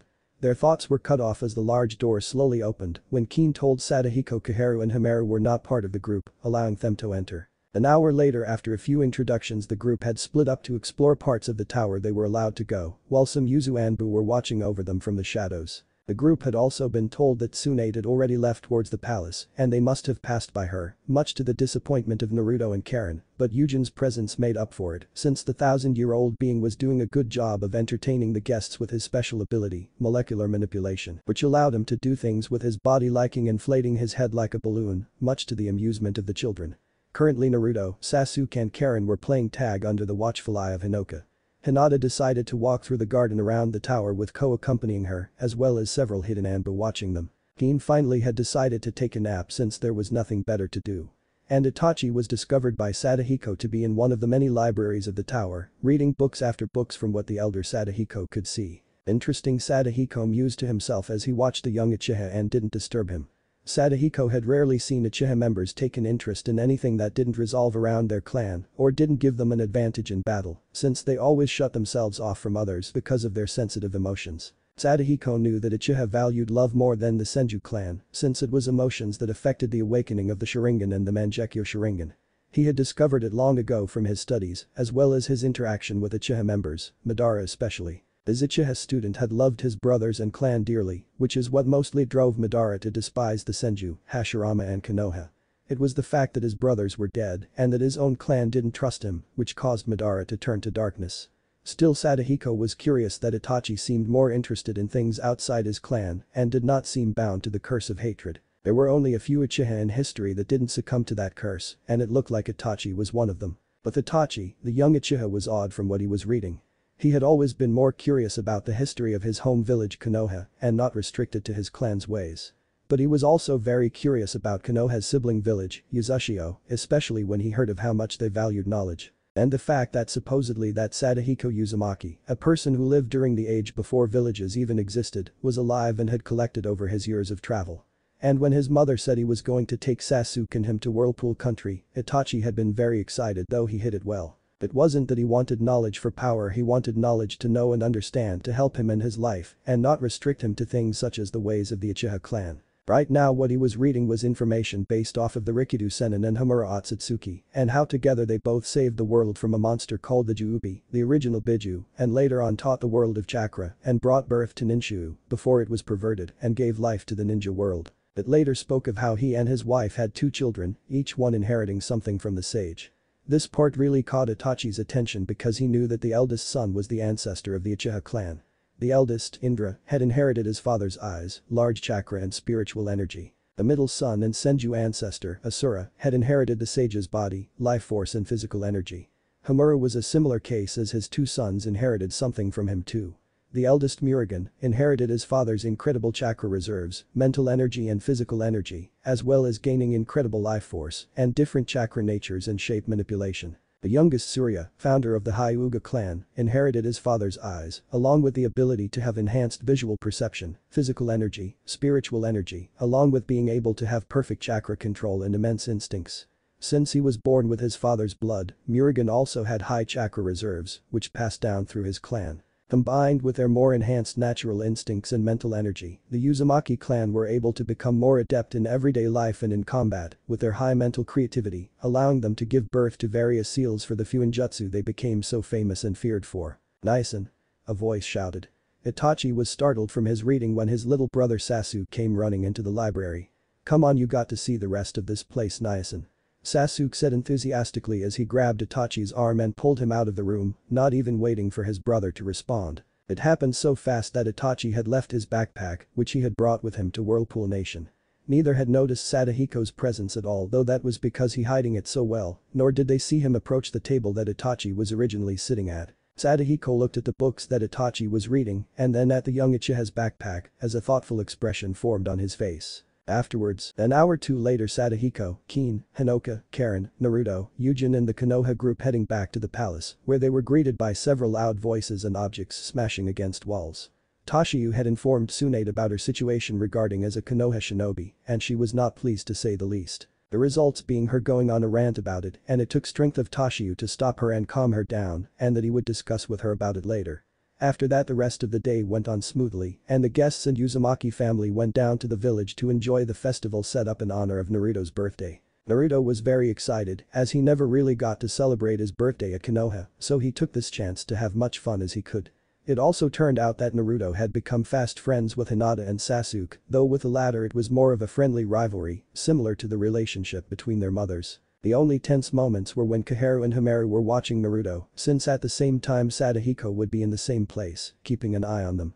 Sometimes he would emit a small amount of killing intent towards the two Konoha elders, making it a clear sign he would kill them if they made the wrong move on his family. During the festival Naruto got to meet Jinsoku Nishimura, the first clan heir of one of the other Uzushio clans the young Uzumaki has met. The kid seemed to be even more energetic than Naruto, which was saying something, but he got along pretty well with Naruto, so that was good. Later on in the evening the Uzumaki family and Konoha's guest returned to the palace to have birthday cake and other goodies, a prime example being ramen. Kushina herself made the birthday cake, which was a very large double-decker cake, about the same size as Naruto, was round with white icing and blue icing around the area that the two cakes connected and at the top of the second cake. On both sides of the cake were red whirlpools while at the top, written in red icing were the words "Happy Birthday Naruto." When Naruto saw it he nearly dived into it in joy, happy to finally have a birthday cake for him and a yummy looking one to boot. Fortunately his mother managed to restrain him so he wouldn't make a mess. After an hour of eating, with the children minus Itachi and Hinata fighting over spares of the cake, while the adults talked about stuff came the moment that Naruto had been truly waiting for. Presents. Already in the main living room were piles of presents, the majority of them from other members of the Uzumaki clan, while the rest were from the other clans, people of Uzushio and Whirlpool country, and a small few from the visitors from Konoha. There was also a separate but equally large pile of presents that Tashiyu assumed were either from Amai or Kushina or maybe both. Everyone was present minus the two Konoha elders, not that anyone really took notice or were concerned as the Anbu assigned to them reported that they still had the elders in sight. But the first present Naruto wanted to see first was from Sadahiko Hijiji. The little boy cried as said man walked into the room carrying a scroll the size of a person. Behind him was Yujin who had just arrived after locking down the Tenzin. Okay Naruto, since I know how anxious you are I'll skip the whole boring monologue and we can get straight to the gift. Sadahiko said as he planted the scroll on the floor before rolling it open. The scroll revealed a round ceiling matrix in the center of the paper with several other matrices around the circle, sort of converging on it. On both sides of the large circle were two smaller circles that looked like whirlpools and were facing Sadahiko. Okay Naruto, first I want you to step inside the large circle for me and stay perfectly still. The elder Uzumaki said. Naruto nodded and did as instructed, though staying still was hard for him since he was a very energetic now 4-year-old. But once they had managed to calm him down, Sadahiko performed a quick set of hand seals before slamming his hands onto the two smaller circles, causing a small poof of smoke to cover Naruto's body. Everyone watched as after a minute the smoke began to clear revealing the little blonde hair boy, except the difference was that he wasn't blonde anymore, but now red, his yellow spiky hair replaced with a dark red spiky hair. Well Naruto, what do you think? You always were asking to have red like the rest of the clan. Sadahiko said as Hinoka, who had been standing besides the elder Uzumaki, placed a mirror in front of Naruto so the boy could see his new look. When he saw his hair color Naruto cheered in joy and hugged his great-grandfather who had a small but happy smile, glad to see Naruto happy. He wasn't the only one as Kushina watched the scene with a smile on her face, too joy filling her heart as she truly felt the void in her heart that she suffered for 3 years being filled from listening to her son's sounds of happiness.